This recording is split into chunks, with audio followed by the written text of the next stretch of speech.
وَقُلْ جَاءَ الْحَقُّ وَزَهَقَ الْبَاطِلُ إِنَّ الْبَاطِلَ كَانَ زَهُوقًا۔ الحمدللہ رب العالمین والصلاة والسلام علی سید المرسلین وعلی آلہ وصحبہ اجمعین ومن تبعہم بإحسان الی یوم الدین۔ اعوذ باللہ من الشیطان الرجیم، بسم اللہ الرحمن الرحیم۔ یا ایہا الذین آمنوا اتقوا اللہ وکونوا مع الصادقین۔ شیخ محترم، حاضرین گرامی، ہمارے پاس ملاحظات کی تعداد زیادہ ہے، وقت محدود ہے، یہ ہمارے اس دورے کی آخری نشست اور مجلس ہے، اس لیے میں براہ راست 27ویں ملاحظے کو پیش کر رہا ہوں، اور یہ بڑا اہم ہے، خاص طور سے موجودہ دور میں جب کہ نئی نسل ٹی وی زدہ، فلم زدہ، سیریل اور گلیمر کی دل دادہ ہے۔ ایسے میں دنیا پرست جو دعوت کے اسلامی اور دینی اصولوں سے دور اور ناواقف ہیں یا ان کے یہاں انحراف پایا جاتا ہے، وہ اس قسم کی چیزوں سے فائدہ اٹھانے کی کوشش کرتے ہیں۔ چنانچہ 27ویں ملاحظے میں ہمارے یہاں یہ بیان کیا گیا کہ یہ ڈرامہ خوب بناتے ہیں، تمثیلات کا استعمال کرتے ہیں جو کہ جھوٹ، جعل سازی اور تصنع پر مبنی ہوتے ہیں، بلکہ یہ لوگ ان ڈراموں کے بنانے میں کئی گھنٹے اور دن لگا دیتے ہیں۔ اسی لیے آپ دیکھتے ہیں کہ کوئی فاسق آدمی کسی عالم یا فاتح کا کردار ادا کرتا ہوا دکھتا ہے، اور کوئی ان میں سے کسی کافر یا کمیونسٹ کا کردار ادا کرتا ہوا دکھائی دیتا ہے، اور کوئی کسی جادوگر یا شعبدے باز کا کردار ادا کرتا ہوا نظر آتا ہے۔ سمودو فی معرکۃ الیرموک ایک اسلامی ڈرامہ ہے، اس کے مقدمے میں لکھا ہے، یہ اسلامی ڈرامہ، ابھی میں نے کہا نا انہوں نے جو چیز اختیار کی اس کے آگے پیچھے سابقہ اور لاحقہ میں اسلامی لگا دیا، اسلامی گانے، اسلامی ڈرامے اور نہ جانے کیا کیا۔ ہاں، کہہ رہے ہیں کہ میرے پاس یحییٰ بسیونی مصطفیٰ نے فون کیا اور ان حوادث کو ڈرامائی شکل دینے کا مشورہ دیا جو فتح اسلامی کے شروع میں مسلمانوں اور ان کے دشمنوں کے درمیان پیش آئے، کیونکہ نئی نسل اسے بہت پسند کرتی ہے۔ نئی نسل کو پسند ہے، اس لیے ایسا کیا جائے کہ اس کے ڈرامے یا فلم بنائی جائے۔ ہمارے بعض فلمی دنیا میں رہنے والے کچھ افراد نے بعض اسی طرح کی چیزوں کے تعلق سے سلفی علماء سے بھی فتوے پوچھے، انہوں نے اس سے منع کیا، تو کہا مجھ تک یہ بات آئی اور اس تعلق سے بہت کم کا لکھا گیا ہے، اس بارے میں کئی لوگوں سے مدد لینا پڑے گی، کیونکہ اس میں مکالمے اور فقہ کا اسلوب ہوگا جو حوادث کو بہترین اور شوقیہ انداز میں پیش کیا جائے گا۔ آگے لکھا، دیکھیے فرما رہے ہیں، یہ گویا اصلاح اور دعوت کا پہلو اس میں بیان کرنا چاہ رہے ہیں۔ ہاں، آگے لکھا کہ موصوف نے مجھ سے یہ بھی طلب کیا کہ اس کے لیے میں مقدمہ لکھ دوں تاکہ ڈرامے کی فکر سلامت رہے اور وہ خدمت اسلام کا ذریعہ بنے۔ کون؟ ڈرامے کو آپ آج کی زبان میں یوں کہہ لیجئے کہ یہی ڈرامہ اب اسٹیج کے بجائے ٹی وی سیریل پر یا ٹی وی کے اندر مسلسلات کی شکل میں پیش ہوتا ہے۔ یہاں تک کہ کہا کہ اس وقت نئی نسل کو ایسے اسلامی قصوں اور بامقصد ڈراموں کی ضرورت ہے، تمثیلات کی ضرورت ہے، یا یوں کہے ٹی وی سیریلز کی ضرورت ہے۔ یہ ڈراموں کے جگہ پر آپ یہ بھی لگا سکتے ہیں، جو صحیح فکر کے حامل ہوں اور جنہیں بنانے میں اسلامی عقیدے سے فائدہ اٹھایا گیا ہو۔ ملاحظہ فرمایا آپ نے، یہ ان کی کتاب اور ان کا اقتباس ہے۔ ہاں، اس مقدمے پر چند اعتراضات ہیں۔ ہاں، سب سے پہلی بات یہاں جو انہوں نے ایک کتاب کا اور اس تمثیل یا مسلسل کا ذکر کیا، آپ آگے بڑھنے سے پہلے یہ بھی ذہن نشین رکھیں کہ یہ ایسے کچھ مسلسلات آج کل عالم اسلام میں بڑے مقبول ہوئے، زیر بحث آئے۔ ابھی ماضی قریب میں یہ ترکی کا ایک سلسلہ چلا، کیا اس کا تلفظ میں اکثر سمجھ نہیں پاتا ہوں، ارطغرل یا اس طرح کے کچھ نام ہے ملتا جلتا، تو اس میں ایک سپاہی کو، اسلامی بطل کو، ہیرو کو پیش کیا گیا ہے اور اس کے کردار کو، واللہ میں نے اس کا ایک حصہ بھی نہیں دیکھا اور نہ دیکھنا چاہتا ہوں۔ ہاں، لیکن اس کے بارے میں جو اخبارات میں اور لوگوں کے تبصروں کی شکل میں جو باتیں معلوم ہوئی، اور پھر اس کے حقیقت سے کے تعلق سے کچھ لوگوں نے جو بے نقاب کیا، ویسی کلپس میں نے سنی، تو اس سے معلوم ہوا کہ ارطغرل کا حقیقی کردار وہ ہے ہی نہیں جو اس کی ٹی وی سیریل میں پیش کیا جا رہا ہے۔ ہاں، وہ ایک ہلکا پھلکا سا معاملہ تھا اور وہ اس طرح کا سے کوئی سپہ سالار اور یہ سب کچھ نہیں تھا۔ مزید یہ کہ اس میں ابن عربی صوفی وحدت الوجودی جو افلاطونی اور یونان کے فلسفوں کا حامل، اسلام میں اس نے اسلامیہ کر، جیسے اسلامی ڈرامہ اسلامی ہوا تو اسلامی فلسفہ تھا، اسلامی منطق تھی وہ پرانے زمانے کی، وہ انحراف، اس کی روشنی میں اس نے عقیدہ توحید اور دین کی ساری تعلیمات کو الٹ پلٹ کر دیا۔ انتہائی خطرناک فکر اور سازش تصوف کی، وہ وحدت الوجود اور حلول کے عقیدے کو رکھنے والا، ہاں، نبی اور انبیاء کرام علیہ الصلاۃ والسلام کی شان میں کھلی کھلی گستاخیاں کرنے والا، وحی کی ضرورت کو لوگوں سے کہنے والا کہ اس کی ضرورت نہیں ہے، پیر صاحب سے مان لیجئے، قرآن اور حدیث کی ضرورت نہیں، ایسی بہت ساری خرافات کے ساتھ جو شخص اپنا کردار اور اپنی کتابیں رکھتا ہے، فصوص الحکم اور فتوحات مکیہ جو اس کی کتاب ترجموں کے ساتھ ہمارے یہاں بھی دستیاب ہے، عربی میں بھی دستیاب ہے، اس میں کھلی گمراہیاں ہیں۔ علامہ ذہبی اور دوسرے بڑے بڑے علماء نے لکھا ہے، امام ذہبی کہتے ہیں کہ اگر اس میں شرک اور کفر نہیں ہے ابن عربی کی کتابوں میں، تو پھر دنیا میں شرک اور کفر ہے ہی نہیں، مطلب اس میں شرک اور کفر ہے۔ اور جتنے سلسلہ تصوف یا صوفیہ اس کی تعریف کرتے ہیں، اور یہ ارطغرل میں بھی اس کے کردار کو دکھایا گیا، فتویٰ دے رہا ہے، رہنمائی کر رہا ہے، اور وہ اسلامی سلسلے میں جو ہے وہ ہدایات دے رہا ہے، ایسا لوگوں نے بتایا۔ ہاں، ابھی ہمارے شیخ بھی فرما رہے تھے۔ تو اس طرح کی تفصیلات کو دیکھنے کے بعد ایک اب عالم اسلام میں آپ یہاں کہہ رہے ہیں کہ نئی نسل اسے پسند کرتی ہے، اور اسے دین کی ترجمانی، دین کی دعوت اور تربیت کا ذریعہ اگر بنایا جائے تو کیا نتیجہ نکلے گا؟ ابھی صحیح غلط جو ہے، جھوٹ کا معاملہ، جھوٹا کردار، یہ ساری چیزیں سامنے رکھیے، ہاں، اور پھر اس کے نتائج پر غور کیجئے جو نیچے اعتراض کی شکل میں ہماری کتاب میں موجود ہے۔ کہ پہلا اعتراض مقدمہ نگار کا یہ کہنا کہ نئی نسل اسے بہت پسند کرتی ہے، جس پر میں کہتا ہوں کہ یقیناً نئی نسل ان ڈراموں کو، سیریلوں کو بہت پسند کرتی ہے جنہیں موسم گرما کے مراکز اور مخیمات میں پیش کیے جاتے ہیں۔ یہ یہاں کا معاملہ ہوگا، ہمارے ہندوستان پاکستان میں تو گھر گھر ہماری خواتین اور بچیاں دیکھ رہی ہیں، اور اتنے فلم زدہ، ٹی وی زدہ، گلیمر زدہ ہیں کہ ہمارے یہاں میں بہت ہی انتہائی سنگین مسئلہ ہے کہ ارتداد کی ایک غیر محسوس لہر جاری ہے۔ ہاں، ہماری مسلم بچیاں مرتد ہو رہی ہیں، اغیار سے نکاح کر رہی ہیں۔ کیا کیا اسباب ہیں؟ بنیادی سبب یہ ہے کہ یہ غلط فکر اور یہ گلیمر کی دنیا سے آپ ان کو متاثر کرنا چاہتے ہیں۔ فلموں اور ٹی وی کا، گلیمر کا انتہائی گہرا اثر ہے دنیا داری اور دنیا کی مادی چمک دمک کے روشنی میں۔ چونکہ عقیدہ توحید کی اہمیت بتائی نہیں گئی، دینی تربیت کی نہیں گئی، اس لیے اس دین کی اور اس نعمت کی قیمت کو ہماری بچیاں اور نئی نسل سمجھ ہی نہیں رہی ہے۔ ہماری خواتین پہلے گردن کٹا دیتی تھی، سمیہ رضی اللہ تعالیٰ عنہ اسلام کی پہلی شہیدہ، اور دوسرے خواتین اسلام کا کردار دیکھیے کہ بہت بڑے آدمی کا پیغام آ رہا ہے، حضرت ام سلیم کو رد کر دیا کہ آپ کافر ہو، میں مسلمان۔ ایک مسلمان خاتون کے لیے جائز نہیں ہے کہ کسی کفر والے سے نکاح کرے۔ یہ ہماری مائیں تھیں، ان کی اسلامی تربیت ہوئی تھی، یہ دین اور دین کی قیمت کو جانتی تھیں۔ حضرت ام حبیبہ رضی اللہ تعالیٰ عنہ اپنے شوہر کے ساتھ حبشہ کی طرف گئی، وہ نصرانی ہو گئے، ان کو دعوت دی نہیں ہوئی اور چھوڑ دیا انہوں نے۔ اجنبی ملک میں ایک اکیلی خاتون، شوہر نے بھی ساتھ چھوڑ دیا، گھر چھوڑ کر پہلے ہی جا چکی ہیں ماں باپ کو، کیسے حالات رہے ہوں گے اندازہ لگائیے۔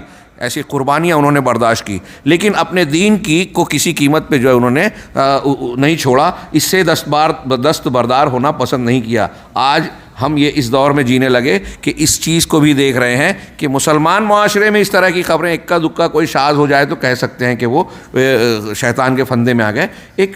ایک شہر میں، بمبئی میں، ایک مہینے میں 35 بچیوں کی اس طرح کی خبر، ایک شہر میں۔ ہمارا سماج کتنا محفوظ ہے؟ یہ مسلسلات سے تعبیر ہوگی، ڈراموں سے جو ہے تربیت ہوگی؟ نہیں، نبی صلی اللہ علیہ وسلم اور صحابہ کا یہ جو سلفی منہج دعوت و تربیت، تزکیہ اور تعمیر کا، یہ اگر ہم نے گھر گھر میں اس کو سجایا ہوتا، ہم نے اس کے ذریعے سے قرآن و سنت کی تعلیم کو عام کیا ہوتا، تو کفر کی کوئی بھی لہر ہمارے بچوں اور نسل پر اثر انداز نہیں ہوتی۔ لیکن ہمارے لیے دنیا کے امور زیادہ اہم ہیں، اسلامی تربیت کے پہلو کو ہم نے نظر انداز کر دیا۔ یہی وجہ ہے کہ گمراہی کا، شبہات کا، شہوات کا ہر فتنہ ہمارے گھروں تک پہنچ کر نقصان پہنچا رہا ہے۔ شبہات اور شہوات کے فتنوں سے تحفظ کا حصن حسین، مضبوط قلعہ، حصار جو ہے وہ قرآن و سنت کی روشنی میں، توحید کی روشنی میں بچوں کی صحیح تربیت ہے۔ ہاں، چنانچہ پہلا اعتراض کہ یہی یعنی نئی نسل ان ڈراموں کو بہت پسند کرتی ہے جنہیں موسم گرما کے مراکز اور مخیمات میں پیش کیے جاتے ہیں، جہاں انہیں انہی ڈراموں کا کردار سب سے زیادہ ہوتا ہے۔ اسی وجہ سے اخوانیوں کی نئی نسل انہی ڈراموں کو، مسلسلات کو پسند کرتی ہے، جبکہ وہ بچے جو کتاب و سنت پر پرورش پاتے ہیں وہ ان جھوٹی باتوں کو پسند نہیں کرتے اور نہ ہی اپنے قیمتی اوقات کو ایسی چیزوں میں گنواتے ہیں۔ جیسے گانوں کے سلسلے میں کہا کہ رحمان کا قرآن اور شیطان کے قرآن کی محبت ایک دل میں اکٹھا نہیں ہو سکتی۔ علامہ ابن قیم نے کہا کہ اگر کوئی گانے بجانے کو سننا پسند کرتا ہے تو اس کو قرآن سننا اچھا نہیں لگتا، اور جو قرآن سننے کا خگر ہے اس کو لذت ملتی ہے، اللہ کے کلام کی چاشنی وہ جانتا ہے، تو اسے گانے بجانے کا شوق نہیں ہو سکتا، موسیقی میں مزہ نہیں آئے گا۔ نمبر 2، دوسرا اعتراض، یہاں پہلے اعتراض یا پہلے ملاحظے پر میں یہ بھی لگاؤں کہ دیکھیے یہ تو جمہوری انداز ہے، لوگوں کو پسند آتا ہے تو آپ لوگوں کے حساب سے چلیں گے۔ عوام کی اصلاح کر کے ان کی خرابیوں کا مداوع کرنا، علاج کرنا، یہ اہل علم اور رہبر کا کام ہے، مربی کا کام ہے۔ اگر لوگوں کی خواہش کے مطابق آپ اصول، ضابطے اور تربیت کے ضابطے ڈھالنے لگے تو مطلب کہ وہ کتاب و سنت کے ضابطوں میں بھی آپ سمجھوتا کریں گے۔ تو لوگوں کے رائے اگر قرآن و حدیث کے دائرے میں ہے تو ٹھیک ہے، اسلام دین فطرت ہے۔ ہاں، اگر بگڑی ہوئی خواہش ہے تو اس کا احترام کرتے ہوئے ہم کتاب و سنت کی تعلیمات کو پس پش نہیں ڈال سکتے۔ دوسرا اعتراض، ان کا یہ کہنا کہ اس بارے میں کئی لوگوں سے مدد لینا پڑے گی، اس پر درج ذیل باتیں عرض ہے۔ پہلی چیز، آخر اس کے وجوب کفائی پر کیا دلیل ہے؟ کوئی دلیل نہیں ہے کہ یہ کفایہ ہو جائے گا۔ دوسری چیز، آپ کے اس قول سے لازم آتا ہے کہ اگر کچھ لوگ ان ڈراموں کو نہ بنائیں تو سب گنہگار ہوں گے۔ ہاں، شیخ احمد نجمی نے کہا کہ اس کے اندر اس منہج کی مخالفت پائی جاتی ہے جس پر سلف قائم تھے، اس منہج کی مخالفت ہے، کیونکہ اگر انہیں اس کے وجوب کا علم ہوتا تو وہ ضرور اس پر عمل کرتے، کیونکہ وہ ہر خیر کے کام میں سبقت لے جانے والے تھے۔ آپ کے لیے یہ میدان خالی نہیں چھوڑا ہوتا اب تک۔ ہاں، تیسرا اعتراض کہ ان کا قول تاکہ ڈرامے کی فکر سلامت رہے اور وہ خدمت اسلام کا ذریعہ بنے۔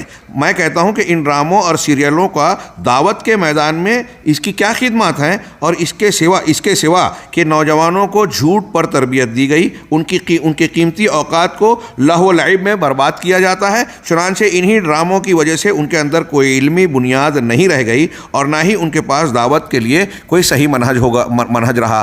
اس میں مزہ آتا ہے، اس میں موسیقی اور بہت سارے گلیمر کی چیزیں جو ان کی لذت کی چیزیں ہیں۔ نتیجہ کیا نکلا کہ وہ درس قرآن، درس حدیث اور علماء کی انتہائی مفید مجلسوں میں ان کو اکتاہٹ محسوس ہوتی ہے۔ جمعہ کے خطبے ان پر بھاری پڑتے ہیں، جو ایک شرعی تربیت کا ہفتہ واری دورانیہ ہے، اللہ کی طرف سے متعین کیا ہوا۔ ظہر کی 2 رکعت کم کر دی گئی خطبے کے لیے۔ ہاں، اس سے ایک تربیت کا نظام مسلسل قائم ہے، بہت اہم چیز ہے۔ تو اللہ تبارک و تعالیٰ کے دین یا یہ جو تعلیم و تربیت کے جو مراکز ہیں، ان کو پیدا کر کے آپ نے اس کی اہمیت کم کر دی۔ اور میں تو ایسا کہوں گا کہ اگر آپ تھوڑا باریکی میں جائیں، تھوڑا سا غور کریں کہ جو لوگ اس قسم کے ڈراموں کو جس میں مزہ آئے، موسیقی ہو، کچھ ایسی چیزیں جو دنیا داری کی، دین کے ساتھ ساتھ دنیا کی بھی لذت کی چیزیں ہوں، تو ایسی چیزوں کو دیکھنے والوں کو کیا آپ تصور کر سکتے ہیں کہ صحابہ کرام اور سلف کی طرح ان کی اسلامی تربیت ہوگی؟ ان کے ذہن و دماغ میں علم کی، علماء کی جو ان چیزوں سے روکتے ہیں، بے عزتی ہوگی۔ اب کوئی آ کر ان سے کہے کہ یہ موسیقی وغیرہ چھوڑو، قرآن سنو اور یہ کرو، تو ان کو برا لگے گا، ان کے مزاج پر یہ شاق گزرے گا اور کہے گا یہ علماء خشک ہیں۔ اور یہی تناظر ہے، آپ دیکھیے کہ علماء اور علم کی اہمیت ان کی نگاہوں میں کم ہو جاتی ہے۔ علماء جو کام کر رہے ہیں اس کو یہ کام ہی نہیں سمجھتے، کہتے ہیں کہ وہ کیا کر رہے ہیں، ہم کر رہے ہیں، کیونکہ دکھاوا ہے، گلیمر ہے، اس میں لائک کرنے والے اور فالو کرنے والوں کی تعداد ان کو زیادہ دکھائی دیتی ہے، اس کو یہ کام سمجھتے ہیں۔ ہم جس کام کے مکلف ہیں اس میں تعداد کا اعتبار نہیں ہے، ہاں، اس میں منہجیت کا اعتبار ہے، اصول و ضابطے کی پابندی کا اعتبار ہے۔ اگر آپ 10 لوگ تک صحیح چیز پہنچاتے ہیں، یہ اللہ کے یہاں مفید ہے۔ 100 لوگوں تک پہنچ رہے ہیں، آپ کی آواز پہنچ رہی ہے، لیکن آپ غلط پہنچا رہے ہیں تو یہ غلط ہے، یہ آپ کے لیے مفید نہیں ہے، نہ ان کے لیے مفید ہے۔ کہا کہ میں کہتا ہوں کہ ان ڈراموں کی اور سیریلوں کا دعوت کے میدان میں ان کی کیا خدمات ہیں، اس کے سوا کہ نوجوانوں کو جھوٹ پر تربیت دی گئی، ان کی قیمتی اوقات کو لہو و لعب میں برباد کیا گیا۔ چنانچہ انہی ڈراموں کی وجہ سے ان کے اندر کوئی علمی بنیاد نہیں رہ گئی، یہ پڑھ چکے تھے ہم، اور نہ ہی ان کے پاس دعوت کے لیے کوئی صحیح منہج ہے۔ چوتھا اعتراض، ان کا قول، اس وقت نئی نسلوں کو ایسے اسلامی قصوں اور بامقصد ڈراموں کی ضرورت ہے جو صحیح فکر کے حامل ہوں اور جنہیں بنانے میں اسلامی عقیدے سے فائدہ اٹھایا گیا ہو۔ سنا رہے کتنے مضحکہ خیز باتیں ہیں یہ. ہاں میں کہتا ہوں کیا مسلم بچوں کو ان ڈراموں اور سیریلوں کی ضرورت ہے یا انہیں کتاب اللہ اور سنت رسول صلی اللہ علیہ وسلم کی ضرورت ہے جن میں ہدایت ہے اور نور ہے؟ لیکن یہ لوگ حقائق کو بدل کر پیش کرتے ہیں. اس مقدمے سے یہ واضح ہے جن کے اندر چند لوگوں پر واجب کیا گیا ہے کہ وہ ڈراموں اور سیریلوں کو بنائیں اور یہ بتایا کہ یہ ڈرامے دعوت کے لیے مفید ہیں اور نئی نسل کو اسے ضرورت ہے. اخوانیوں نے اسی منہج کو اختیار کیا اور یہ فکر ان کے اندر نسل در نسل منتقل ہوتی رہی اور ہو رہی ہے. اسی لیے جب کوئی ان پر نکیر کرتا ہے تو اس پر نکیر کرتے ہیں اور اسے متشدد جیسے اوصاف سے نوازتے ہیں کہ ان کے اندر تشدد ہے، انتہا پسندی ہے، سطحیت ہے، خشکی ہے، یہ پرانے زمانے میں جی رہے ہیں، جدید تقاضوں سے اور فقہ الواقع سے ناواقف ہیں، جبکہ یہ سب سے بڑے ناواقف، جاہل اور بیوقوف ہیں. اس تعلق سے سب سے بہتر شیخ عبدالسلام ابن برجس نے لکھا ایقاف النبیل علی حکم التمثیل کے عنوان سے، جس کے اندر ڈرامے کو حرام کہا ہے اور ان 16 اہل علم کے ناموں کا ذکر کیا ہے، 16 علماء کبار کے ناموں کا ذکر کیا ہے جنہوں نے ڈراموں کو سیریل بنانے کو حرام کہا ہے. انہی میں شیخ ابن باز رحمہ اللہ، شیخ البانی رحمہ اللہ کا نام بھی ہے اور اس کے لیے ان دونوں کا نام ہی کافی ہے. شیخ احمد نجمی سے اسلامی ڈراموں کے بارے میں پوچھا گیا تو جواب دیا حمد و صلات کے بعد کہ معلوم ہو کہ ڈرامہ میرے نزدیک حرام ہے کیونکہ ان کی بنیاد درج ذیل چند حرام چیزوں پر ہوتی ہے. کیوں حرام ہے؟ نیچے کے امور پر غور کیا جائے. نمبر 1 جھوٹ، کیونکہ ڈرامہ جھوٹ ہی پر بنتا ہے، اس کے بغیر چارہ نہیں، اور جھوٹ حرام ہے، اس میں کسی بھی مسلمان کو شک نہیں ہو سکتا. ہاں اللہ تعالیٰ نے قرآن پاک کے اندر جھوٹ اور جھوٹ بولنے والوں کی مذمت کی ہے. ارشاد باری ہے ثم نبتہل فنجعل لعنت اللہ علی الکاذبین. یہ آیت مباہلہ میں اللہ نے آخری میں کہا کہ گڑ گڑا کر دعا کریں، ہم ابتحال کریں کہ جھوٹوں پر اللہ کی لعنت بھیجیں. اور نبی پاک صلی اللہ علیہ وسلم نے فرمایا کہ ان الکذب یہدی الی الفجور و ان الفجور یہدی الی النار. جھوٹ جو ہے گناہوں کی طرف کھینچتا ہے، راہ دکھاتا ہے، اور گناہ جو ہے، برائی جو ہے، وہ جہنم کی طرف لے جاتی ہے. یعنی جھوٹ کا انجام جہنم ہے، یہ اللہ کے رسول صلی اللہ علیہ وسلم کا فرمان ہے، اس کے قول نہیں ہے. دوسرے نمبر پر جعل سازی اور باطل کا دعویٰ پایا جاتا ہے سیریلوں میں، ڈراموں میں. آپ دیکھیں کہ ان چیزوں میں کبھی بھی یہاں تک کہ جو ناول لکھے جاتے ہیں تاریخی بول کر، ان میں بھی کبھی بھی حقیقت کو پورا جو ہے ملحوظ نہیں رکھا جاتا. اس میں کچھ نہ کچھ زیب داستان کے لیے، مرچی مسالے کے لیے اور قاری یا دیکھنے والوں کے اٹریکشن کو بڑھانے کے لیے ایسی چیزیں ملائی جاتی ہیں جن کا حقیقت سے کوئی تعلق نہیں ہوتا. جعل سازی اور باطل دعویٰ پایا جاتا ہے. نبی صلی اللہ علیہ وسلم نے فرمایا وَمَنِ ادَّعَىٰ مَا لَيْسَ لَهُ فَلَيْسَ مِنَّا، کہ جس شخص نے اس چیز کا دعویٰ کیا جو اس کا نہیں ہے وہ ہم میں سے نہیں ہے. تیسرے نمبر پر اس کے اندر تصنع پایا جاتا ہے، کیونکہ کردار ادا کرنے والے دکھاوے میں روتے ہیں، ہنستے ہیں، خوشی غمی اور کبھی غصے یا رضامندی کا اظہار کرتے ہیں، اور یہ سب جھوٹ ہی ہوتا ہے، غلط ہوتا ہے. 4 مختلف شخصیات کا روپ دھارتے ہیں. کبھی کوئی مسلمان کسی کافر کا روپ دھارے گا تو کبھی کوئی کافر کسی مسلمان شخص کا روپ دھارے گا.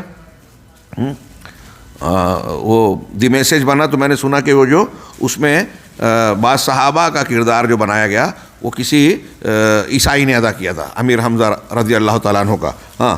تو ان مسلم شخصیات میں سے کسی صحابی کی شخصیت ہو سکتی ہے، تو کبھی کسی جلیل القدر عالم یا کسی عادل بادشاہ کی شخصیت ہو سکتی ہے، اور یہ جرم عظیم ہے. نمبر 5 ڈرامے کے اداکاران جو ایکٹرز ہوتے ہیں حرام امور کو حلال سمجھ کر انجام دیتے ہیں، جبکہ یہ معلوم ہے کہ کسی انسان کی شکل یا اس کی چال ڈھال اپنانا یا اس کی طرح کسی شخص کی گفتگو کی نقالی کرنا غیبت ہے، اور غیبت حرام ہے. نبی پاک صلی اللہ علیہ وسلم نے فرمایا کہ ما احب انی حکیت احدا وان لی کذا و کذا، میں یہ نہیں پسند کرتا کہ میں کسی انسان کی نقل کروں اور مجھے اتنا مال ملے. پیسہ لے کر کسی کی نقل کرنا اور اس کی حکایت کرنا یہ میں نہیں پسند کرتا، چاہے مال ملے. اس طرح سے اداکاری کرنا اللہ کے رسول صلی اللہ علیہ وسلم کے اس فرمان کے مطابق غلط ہوا. سنن ترمذی اور دوسری کتابوں میں یہ روایت منقول ہے. نمبر 6 یہ ڈرامے خیانت اور فسق و فجور سکھاتے ہیں اور ان سے اصلاح کا دعویٰ جھوٹ ہے. ان ڈراموں کی وجہ سے سماج کے اندر ہونے والے بگاڑ اس کی قلعی اتار دیتے ہیں.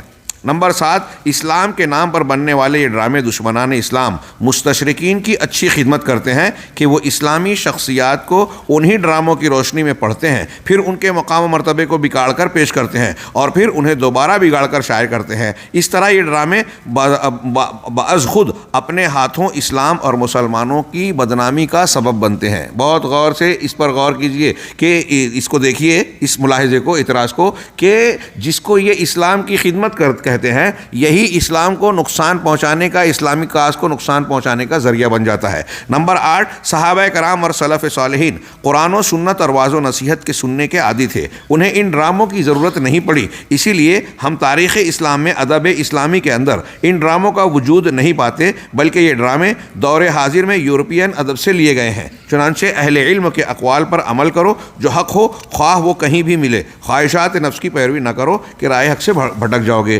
چونکہ موجودہ زمانے میں گلیمر اور ٹی وی چینل کے روشنی میں یہ نہ صرف نوجوانوں بلکہ ہمارے گھر کی خواتین میں بھی عام ہے، اور اس کے انتہائی بھیانک اثرات جو میں نے ابھی بتایا کہ ہمارے ہاں ارتداد کی لہریں جاری ہیں، شبہات اور شہوات کے فتنوں میں آپ جہاں کہیں سنیں کہ فلاں اس سے متاثر، فلاں اس سے متاثر، یہ سب کچھ اس بنیاد پر ہے کہ نوجوانوں، مردوں اور لڑکوں، بچوں اور بچیوں کی تربیت اسلامی نہج پر کرنے کی بجائے ایسے گمراہ قسم کے مفکرین، دانشوروں کی رائے کی بنیاد پر لوگ ڈراموں سے اور غلط چیزوں سے کر رہے ہیں، جس سے اسلامی عقیدے کی ولا اور برا کی اہمیت ان کے دلوں میں نہیں مضبوط ہوتی ہے۔ اور اگر آپ کا ولا اور برا، دینی غیرت مر گئی تو پھر سمجھ لیجئے کہ دنیا کا کوئی بھی فتنہ آپ کا شکار کر سکتا ہے۔ اللہ ہمیں محفوظ رکھے اور اس چیز کو ہمارے گھروں میں تربیت کے معاملے میں اس کو ملحوظ رکھنے کی توفیق عطا فرمائے مسلمانوں کو۔ 28واں ملاحظہ، رات کی تاریکیوں میں دور کسی علاقے میں جا کر شب بیداری کرنا، اور ان کے ساتھ نوعمر بچوں بھی ہوتے ہیں، اور یہ اخلاق نبویہ کے خلاف ہے۔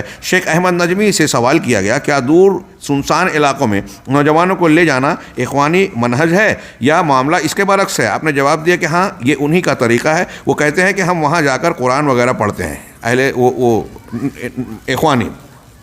چنانچہ رات کے وقت یہ کسی دور علاقے کی طرف جاتے ہیں اور وہاں بیٹھ کر گیت گانے سنتے اور پڑھتے ہیں اور دیگر بدعتوں کا ارتکاب کرتے ہیں۔ اور مجھے یاد آ رہا ہے کہ کوئی 12 یا 15 سال پہلے میں ایک فوجی چھاؤنی میں گیا تھا، جہاں مجھ سے سوال کیا گیا کہ کچھ لوگ عشاء کے بعد دور دراز کے علاقوں میں کی سنسان علاقوں کی طرف جاتے ہیں اور ان کا کہنا ہے کہ وہ وہاں قرآن پڑھتے ہیں اور عبادت کرتے ہیں، تو کیا میں ان کے ساتھ نکلوں یا نہیں نکلوں؟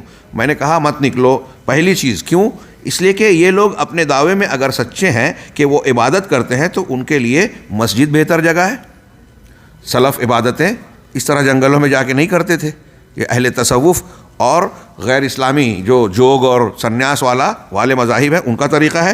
دوسری چیز، اگر وہ تھوڑے ہوں اور ان کے ساتھ نوخیز بچے، نوعمر بچے بھی ہوں تو پھر شیطان کو بھڑکانے کا موقع ملے گا۔ اس طرح کے سنسان علاقوں میں گمراہیوں کا راستہ کھلے گا۔ اس لیے ان حرکتوں سے دور رہنے کی ضرورت ہے جو کہ صرف اخوانیوں کی علامت ہے، وہی اس کے حریص ہیں، اور وہ ایسا کر کے اپنے مؤسس اور مرشد اول کی وصیت پر عمل کرتے ہیں جو خود اس طرح کرتے تھے، یعنی حسن البنا۔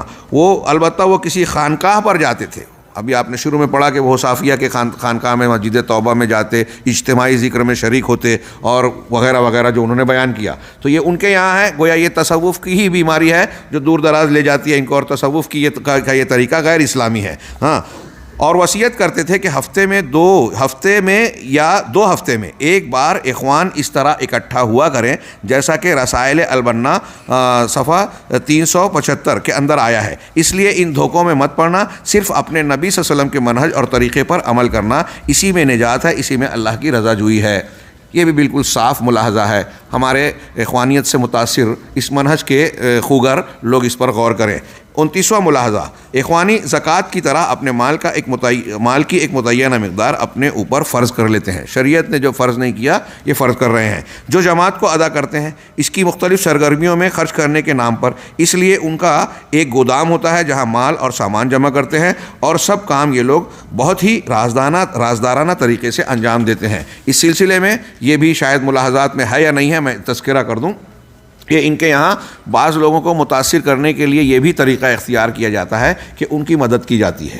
اب یہاں کوئی اجنبی آیا ہندوستان وہ پریشان حال ہے، اس کو ابھی ٹھکانہ نہیں ملا، اس کو استقرار نہیں ملا، انہوں نے اس کی مدد کی، روم دے دیا رہنے کے لیے، کوئی اور اس قسم کی مدد کر دی، اور پھر اس کے بعد اس کے عوض میں وہ اس سے یہ دباؤ ڈالتے ہیں کہ ہمارے پروگراموں میں شریک ہوں، ہماری کتابوں کا مطالعہ کریں، ہمارے کاز میں ہمارے معاون و مددگار بنیں، اور ایسا بہت سارے لوگوں کو ایسا کر کے انہوں نے اپنا رفیق کار بنا لیا ہے۔ 23واں ملاحظہ، زیادہ سے زیادہ لوگوں کو اکٹھا کرنے کی حرص اپنے معروف قاعدے کی روشنی میں، جسے یہ سنہری قاعدہ کہتے ہیں۔ سنہری قاعدہ شیخ حسن البنا کا یہ قول ہے جس پر علماء نے بڑی شدید نکیر کی ہے، ہمارے اکثر کبار علماء نے۔ متفق علیہ امور میں آپس میں آپسی تعاون کریں، جن چیزوں میں ہم کو اتفاق ہے اس میں ہم نتعاون فیما اتفقنا علیہ، جس پہ ہم متفق ہیں اس میں ایک دوسرے کا تعاون کریں، ہاں، اور مختلف فی امور میں ایک دوسرے کو معذور سمجھیں، جہاں ہمارا اختلاف ہے تو ایک دوسرے کو معذور سمجھ کے اس سے آنکھ بند کر لیں، چشم پوشی کریں، ہاں، یہ ایک اصول بنایا گیا ان کے ہاں۔ اسی لیے اخوانی جماعت میں مختلف افکار و مذاہب کے لوگ رہتے ہیں، کوئی صوفی ہوتا ہے، کوئی شیعہ، کوئی اشعری ہوتا ہے، تو کوئی قبطی عیسائی، چنانچہ خود حسن بنا کے بعض مشیر قبطی ہوا کرتے تھے، عیسائی، ہاں، یہی وجہ ہے کہ بعض اخوانی گناہ کبیرہ کا ارتکاب کرتے ہیں مگر انہیں کوئی ٹوکنے والا نہیں ہوتا، الا ماشاء اللہ، کہ بھائی یہ ان کے مذہب کے اور ان کے حساب سے ہے، کیوں ان کے معاملے میں پڑے، ہاں، اگر سلفی ہوگا ان کی دعوت سے موافق نہیں ہے تو پھر اس کی اگر اس نے جو کبھی بائیں ہاتھ سے پانی بھی پی لیا تو اس کو کہیں گے دیکھیے یہ اسلام کے خلاف جا رہا ہے اور یہ لم یحکم بما انزل اللہ کے تحت آ کے کفر کی طرف چلا گیا۔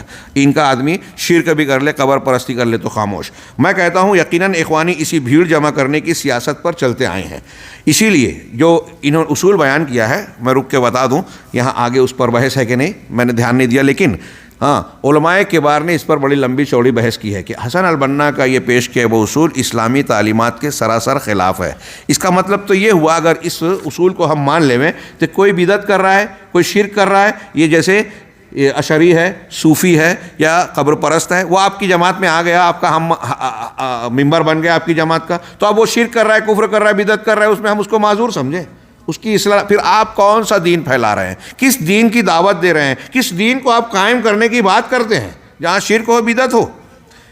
عجیب و غریب حماقت کی بات ہے، یہ ناقابل قبول اور غیر معقول ہے، احمقانہ بات جو عقل بھی قبول نہیں کرتی کہ ایک طرف آپ دین کو قائم کرنے کی بات کرتے ہو، دوسری طرف دین کے مخالفین جو دین کی بنیاد میں شرک کر رہے ہیں، بدعت کر رہے ہیں، مخالفتیں کر رہے ہیں، منہج رسول اور صحابہ کے خلاف جا رہے ہیں، آپ ان سے تعاون کرنے کی بات کرتے ہو کہ معذور سمجھیں، صرف اپنے آپ کو مسلمان کہہ دیا کافی ہے؟ ہاں، یہاں تک کہ عیسائیوں سے بھی تعاون کرنا، پھر آپ کا دشمن کون بچا؟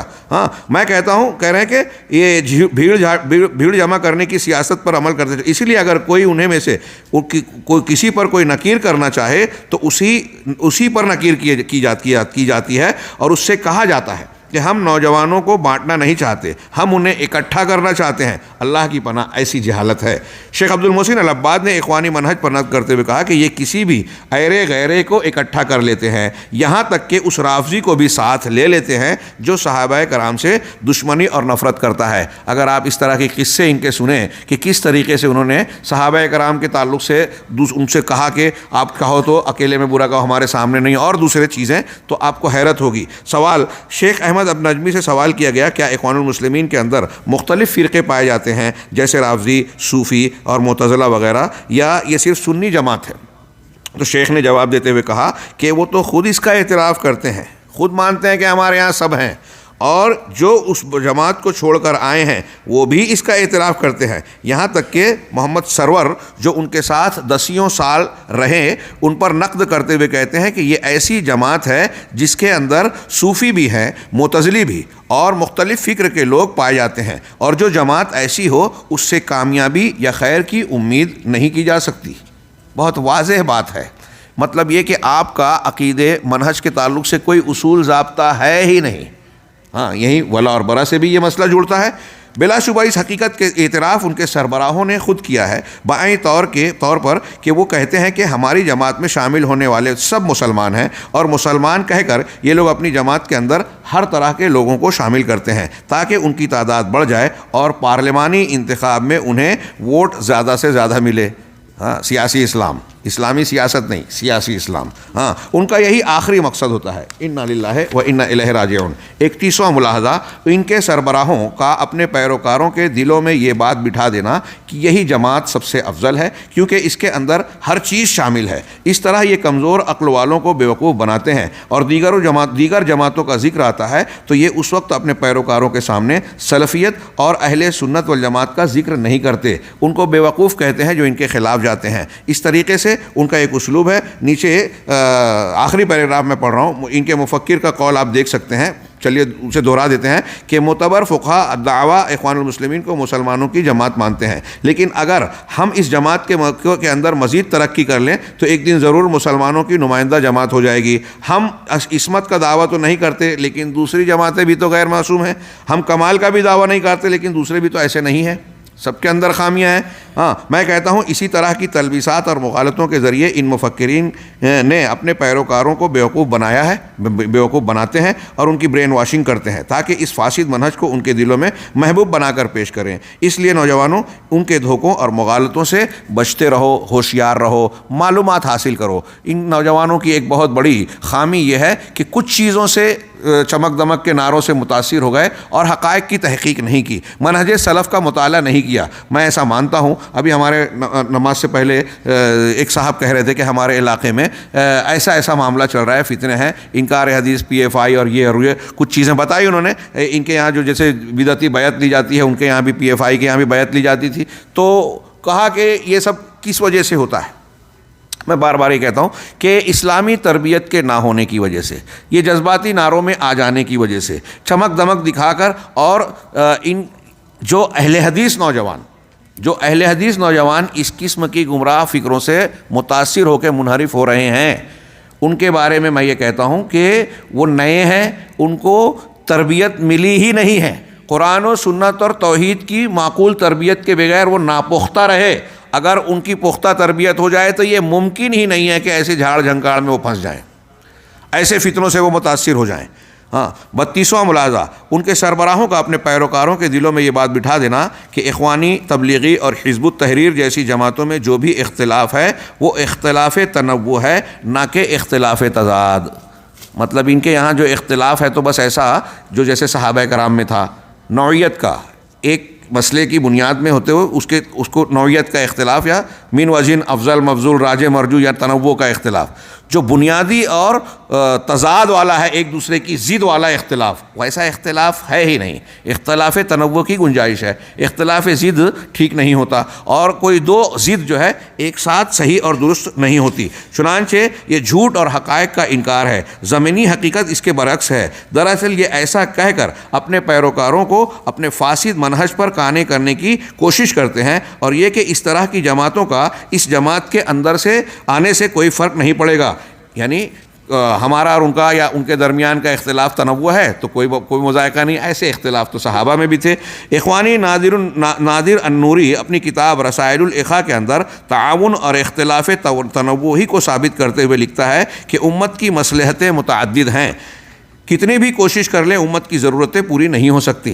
ہاں کیونکہ ایک طرف علماء کی کمزوری اور مسلمانوں کی جہالت رہی ہے تو دوسری طرف حکام کی لاپرواہی نے اہم کردار ادا کیا ہے، اور آج ہمیں بڑے بڑے مسائل کا سامنا ہے۔ اس لیے ضروری ہے کہ ہم ایک سیسا پلائی دیوار کی طرح ایک صف میں کھڑے ہو جائیں اور اتحاد بنا کر رہیں۔ اختلاف کا دائرہ خواہ کتنا وسیع کیوں نہ ہو، اور حالات و ظروف اس بات کا تقاضا کرتے ہیں کہ ہم سب کا ایک ہی موقف ہو۔ یہ اس قسم کی دھوکے باز تحریر جو میں پوری پڑھ رہا ہوں اس لیے کہ ایک کامن اور عام رجحان ہے، یہ جماعت اسلامی اور اخوانی لوگ کہتے ہیں حالات ایسے ہیں، مسلمانوں کی صفوں میں اتحاد کی ضرورت ہے، اور وہ یہ ایک کامن بات کرتے ہیں، اور جب ان کا خود کا معاملہ آتا ہے منہج کی مخالفت تو پھر سب سے بڑی لنگی تلوار بن جاتے ہیں، سارے مسلمانوں کو کافر کہتے ہیں، اور ایک طرف کہتے ہیں کہ شرک سے بھی جو ہے سمجھوتا کر لو۔ چنانچہ ہر جماعت اسی کے لیے تیاری کرے، مسلمانوں کی مصلحت کو پورا کرنے کی خاطر۔ ہو سکتا ہے سارے مسلمان ایک جماعت کے تحت متحد ہو نہ کہ متحد نہ ہو سکیں، اور ان کے اندر اختلاف باقی رہے، اور یہی اختلاف ہمارے لیے رحمت ہوگا نہ کہ زحمت، اور یہ اختلاف رحمت اسی وقت ہوگا جب یہ اختلاف تعدد اور تنوع ہوگا، اختلاف تعدد اور تنوع ہوگا، اختلاف تضاد اور تناقض نہیں، اور یہی شرعی مصلحت بھی ہے کہ ہم اسی تعاون پر قائم رہیں۔ ایک جماعت ہوگی جو خرافات اور شرک سے عقیدے کو آزاد کرے گی اور کتاب و سنت کے مطابق مسلمانوں کے عقیدے کی تصحیح کرے گی۔ دوسری جماعت ہوگی جو مسلمانوں کے عمل اور عبادت کی تصحیح کرے گی اور اسے بدعات سے پاک کر کے لوگوں کو دین سکھائے گی۔ تیسری جماعت ہوگی جو اسلامی نظام پیش کرے گی اور زمینی حقیقت کے مطابق پلاننگ کرے گی جیسے معاشی نظام۔ چوتھی جماعت ہوگی جو غیر مسلموں میں دعوت و تبلیغ کے لیے فارغ۔ یہ گویا ایک پرکشش انداز کے اس طریقے سے جماعت کا ایک ڈھانچہ بنے گا جو ہر الگ الگ محاذ پہ کام کرے گا۔ اور پھر جب آگے کہہ رہے ہیں کہ اختلافی امور میں تسامح برتتے ہوئے بحیثیت مسلمان ایک دوسرے کے ساتھ مل کر رہیں اور بنیان مرصوص بنے، قرآن کی آیت پیش کی گئی۔ اب یہ کہہ رہے ہیں کہ میں کہتا ہوں کہ یہ مقالہ مغالطوں اور دھوکوں پر مشتمل ہے۔ اس میں بہت ساری غلط باتوں کو پرکشش انداز میں دھوکہ دینے کے لیے بنا کر پیش کیا گیا ہے جنہیں اخوانی ہمیشہ استعمال کرتے رہے ہیں۔ پہلی چیز موصوف کا قول کہ آج ہمارے بڑے بڑے مسائل کا سامنا ہے، اس لیے ضروری ہے کہ ہم ایک سیسا پلائی دیوار کی طرح ایک صف میں کھڑے ہو جائیں، اتحاد بنا کر رہیں، اختلاف کا دائرہ خواہ کتنا وسیع نہ ہو۔ یہ میں کہتا ہوں کہ ولا اور برا جیسے عقیدے کے ساتھ اس سے بڑھ کر کھلواڑ کیا ہوگا کہ اس کا اللہ کے اس قول سے آخر کیا تعلق ہے؟ اس سب کھلواڑ کیا ہوگا؟ اللہ کے اس قول سے اس بات کا کیا تعلق ہے کہ والمؤمنون والمؤمنات بعضهم اولیاء بعض یأمرون بالمعروف وینہون عن المنکر؟ آیت صاف صاف کہہ رہے کہ ایک مومن ہی مومن کا دوست اور اس سے محبت کرنے والا ہو سکتا ہے، مومن مومن کا دوست ہوگا۔ جہاں تک غیر مومن کا مسئلہ ہے تو اگر وہ پورے طور پر مومن ہی نہیں ہے تو اس کے لیے ولا اور محبت کا کوئی سوال ہی نہیں ہے، لیکن اگر وہ گنہگار مسلمان ہے تو اس سے محبت کی جائے گی اس کی طاعت و عبادت کے بقدر، اور اس سے بغض رکھا جائے گا اس کی معصیت کے بقدر۔ یہ عقیدے میں بیان کرتے ہیں ایک مسلمان ہے، وہ ہمارا اسلام کی وجہ سے مباحی ہے، مسلمان ہے، لیکن گناہ کر رہا ہے تو جتنا گناہ کر رہا ہے اتنا وہ اللہ کا دشمن ہے، جتنی نیکی کر رہا ہے اتنا وہ اللہ کا دوست ہے۔ اختلاف کا دائرہ اس کی معصیت اور اختلاف کا دائرہ کچھ بھی ہو، اگر عقیدے میں ہے تو وہ اختلاف باقی رہے گا، عقیدے کے اختلاف کے ساتھ سمجھوتا نہیں ہوگا۔ یہ صرف اخوانیوں کے یہاں ہی پایا جاتا ہے کہ کوئی اشعری ہے، کوئی تو اشعری ہے تو کوئی صوفی اور کوئی قبوری۔ اخوانی یہاں عالم اسلام میں جماعت اسلامی، ان کے یہاں اس سے فرق نہیں پڑتا، اور وہ شیعوں کے ساتھ بھی ربط ضبط کرنے کو کھلے عام جو ہے قبول کرتے رہے ہیں اور کہتے ہیں کہ ان کے اندر ایمان کی چنگاری ہے۔ دوسری چیز، اور موصوف کا قول کہ ہر ایک دوسرے کے ساتھ حسن ظن رکھیں گے اور اختلافی امور میں تسامح برتیں گے اور بحیثیت مسلمان ایک دوسرے سے مل کر رہیں گے، یہ ہے۔ جبکہ میں کہتا ہوں کہ موصوف کے اس قول کے مطابق اگر وہ مسلم ہے مگر خارجی عقیدہ رکھتا ہے، پھر ہم پر ضروری ہے کہ اس کے ساتھ حسن ظن رکھیں اور اس کے ساتھ تسامح سے کام لیں۔ اسی طرح اگر وہ اہل تفویض، جب اللہ کے رسول تو کہہ رہے ہیں خارجی ملے تو ان کو قتل کرو، آپ کہہ رہے ہیں کہ تسامح برتو، مل جل کے رہو، اگر وہ اہل تفویض میں سے ہے یا اشعری ہے تو ہم پر ضروری ہے کہ اس کے ساتھ حسن ظن رکھیں اور اس کے ساتھ تسامح سے کام لیں ان کے قول کے مطابق، اور اس پر کوئی نکیر نہ کریں۔ اسی طرح تمام باطل افکار کے حاملین کا ذکر کر ڈالیں، اس طرح امر بالمعروف اور نہی عن المنکر کا فریضہ معطل ہو کر رہ جائے گا۔ بہت پیاری گرفت ہے یہ کہ اگر آپ سب سے مل کے رہنے کی بات کہہ رہے ہو تو اب کہیں شرک ہو رہا ہے، کہیں قبر پرستی، تعزیہ پرستی، اللہ کے رسول صلی اللہ علیہ وسلم پر تنقید، صحابہ کرام پر تنقید، اور بہت سارے باطل امور جو مختلف فرقوں میں ہیں، سب کے ساتھ آپ مل کے رہیں تو آپ برائی سے کب روکیں گے؟ کس برائی سے منع کریں گے؟ اور برائی سے روکنے کی بات کرتے تو کہتے کہ اختلاف پیدا کر رہے ہو، تو امر بالمعروف نہی عن المنکر کا فریضہ ہی پورا معطل ہو گیا۔ آپ کی اسلامی حکومت، اسلام کے نفاذ کی بات کہاں باقی رہ گئی؟ تیسری چیز، موصوف کا یہ قول اور یہی اختلاف ہمارے لیے رحمت ہوگا نہ کہ زحمت، اور یہ اختلاف رحمت اسی وقت ہوگی کیا ہے ہونا چاہیے جب یہ اختلاف تعدد اور تنوع ہوگا، تضاد اور تناقض نہیں، اور یہی شرعی مصلحت بھی ہے کہ ہم اس تعاون پر قائم رہیں۔ ایک جماعت ہوگی جو خرافات اور شرک اور عقیدے کی آزاد، یہ پورے قول کو نقل کر کے کہتے ہیں کہ میں کہتا ہوں یہ کیسے ہو سکتا ہے کہ اختلاف تنوع ہو اور افکار و مشارب اور مناہج مختلف ہوں۔ کتنی پیاری یہ سوال ہے، پیارا سوال ہے کہ آپ کہہ رہے ہیں کہ اختلاف تنوع، پھر الگ الگ جماعتوں کا نام کیوں ہے؟ الگ الگ اصول ضابطے کیوں ہیں؟ مناہج کیوں الگ ہیں؟ ایک جماعت توحید میں متساہل ہو، بدعتوں کو عبادت سمجھے، اور دوسری جماعت اسی کام کو حرام سمجھے۔ ایک شرک کر رہی ہے، توحید میں متساہل ہے، بدعت کا ارتکاب کر رہی ہے، دوسری جماعت اس کو حرام کہہ رہی ہے، اور ایک جماعت یہود و نصارہ کو اپنا دشمن سمجھے، اور دوسری جماعت یہ کہے کہ مسلمانوں اور یہودیوں کے اندر کوئی دینی اختلاف نہیں ہے اور عیسائیوں کو مسلمانوں کا دوست سمجھے. اللہ تعالیٰ کہہ رہا ہے کہ وہ دوست نہیں ہیں, یہ کہیں کہ دوست ہیں حسن البنا صاحب. تو دونوں کو یہ کیسے ہو سکتا ہے کہ ایک جماعت تعصب اور مذموم گروہ بندی سے نفرت کرے اور دوسری جماعت اسی کی طرف دعوت دے؟ اور یہ کیسے ہو سکتا ہے کہ ایک جماعت خوارج کی راہ پر چل کر حکمرانوں کے خلاف خروج کا عقیدہ رکھے اور دوسری جماعت اس کا انکار کرے؟ پھر دونوں اکٹھا ہو کر کیسے چل سکتے ہیں؟ اس سے یہ واضح ہوا کہ سارے اختلاف کا تعلق اختلاف تضاد سے ہے, نہ کہ اختلاف تنوع سے. یہ صرف اخوانی رہنماؤں کا مغالطہ اور ڈھکوسلا ہے جو صرف اپنے جاہل پیروکاروں پر چلاتے ہیں اور انہیں اپنے اس سترنگے منہج پر قانے کر لیتے ہیں. اللہ سے ہم ہدایت اور حق پر ثباتی کی دعا کرتے ہیں. یہ ہم نے وقت کی قلت کی وجہ سے کسی قدر تیزی سے پڑھا اور اس کی مزید وضاحت میں نہیں کر رہا ہوں, لیکن میں ایسا سمجھتا ہوں کہ حاضرین مفہوم کو اور مقصود کو سمجھ رہے ہیں اور یہ بالکل واضح ہے. آپ ایک مرتبہ اور اعادہ کریں گے تو کوئی مشکل موضوع نہیں ہے. اس کی مثالیں اور بھی کئی دی جا سکتی ہے, اس میں اعتراضات کو اور بھی کئی شکلوں سے پیش کیا جا سکتا ہے کہ یہ جو دعویٰ کر کے یہ سب کو ملانے کی بات کرتے ہیں کہ آگ اور پانی اور سب کچھ اکٹھا ہو جائے, یعنی توحید اور شرک کو, جیسے ہمارے یہاں میں بار بار جملہ نقل کرتا ہوں, جماعت اسلامی والے کہتے ہیں کہ میلاد پڑھو کہ نہ پڑھو, فاتحہ کرو کہ نہ کرو, ایک ہو جاؤ. بس یہی نعرہ ان کا بھی ہے کہ متحد ہو جاؤ, چاہے یہودیت ہو, نصرانیت ہو, شرک ہو, خرافات ہو, قبر پرستی ہو, پھر سب ایک ہو جاؤ. تو میں یہاں جو سوالات ہیں کہ یہ تو اختلاف تضاد ہے, بنیاد کا اختلاف ہے, پھر کس بنیاد پر آپ دین کو قائم کرنے کی بات کرتے ہیں؟ امر بالمعروف نہی عن المنکر کے فریضے سے آپ ہاتھ دھو لیں, ہاتھ اٹھا لیں اور کہہ دیں کہ ہم دین کے جو ہے مبلغ ہیں ہی نہیں. 33واں ملاحظہ, ان کے سربراہوں کا اپنے پیروکاروں کے دلوں میں یہ بٹھا دینا کہ اس زمانے میں دعوت کا کام اسی وقت ممکن ہوگا جب تک معاصر جماعتوں میں سے کسی جماعت کے ساتھ ملا نہ دیا جائے.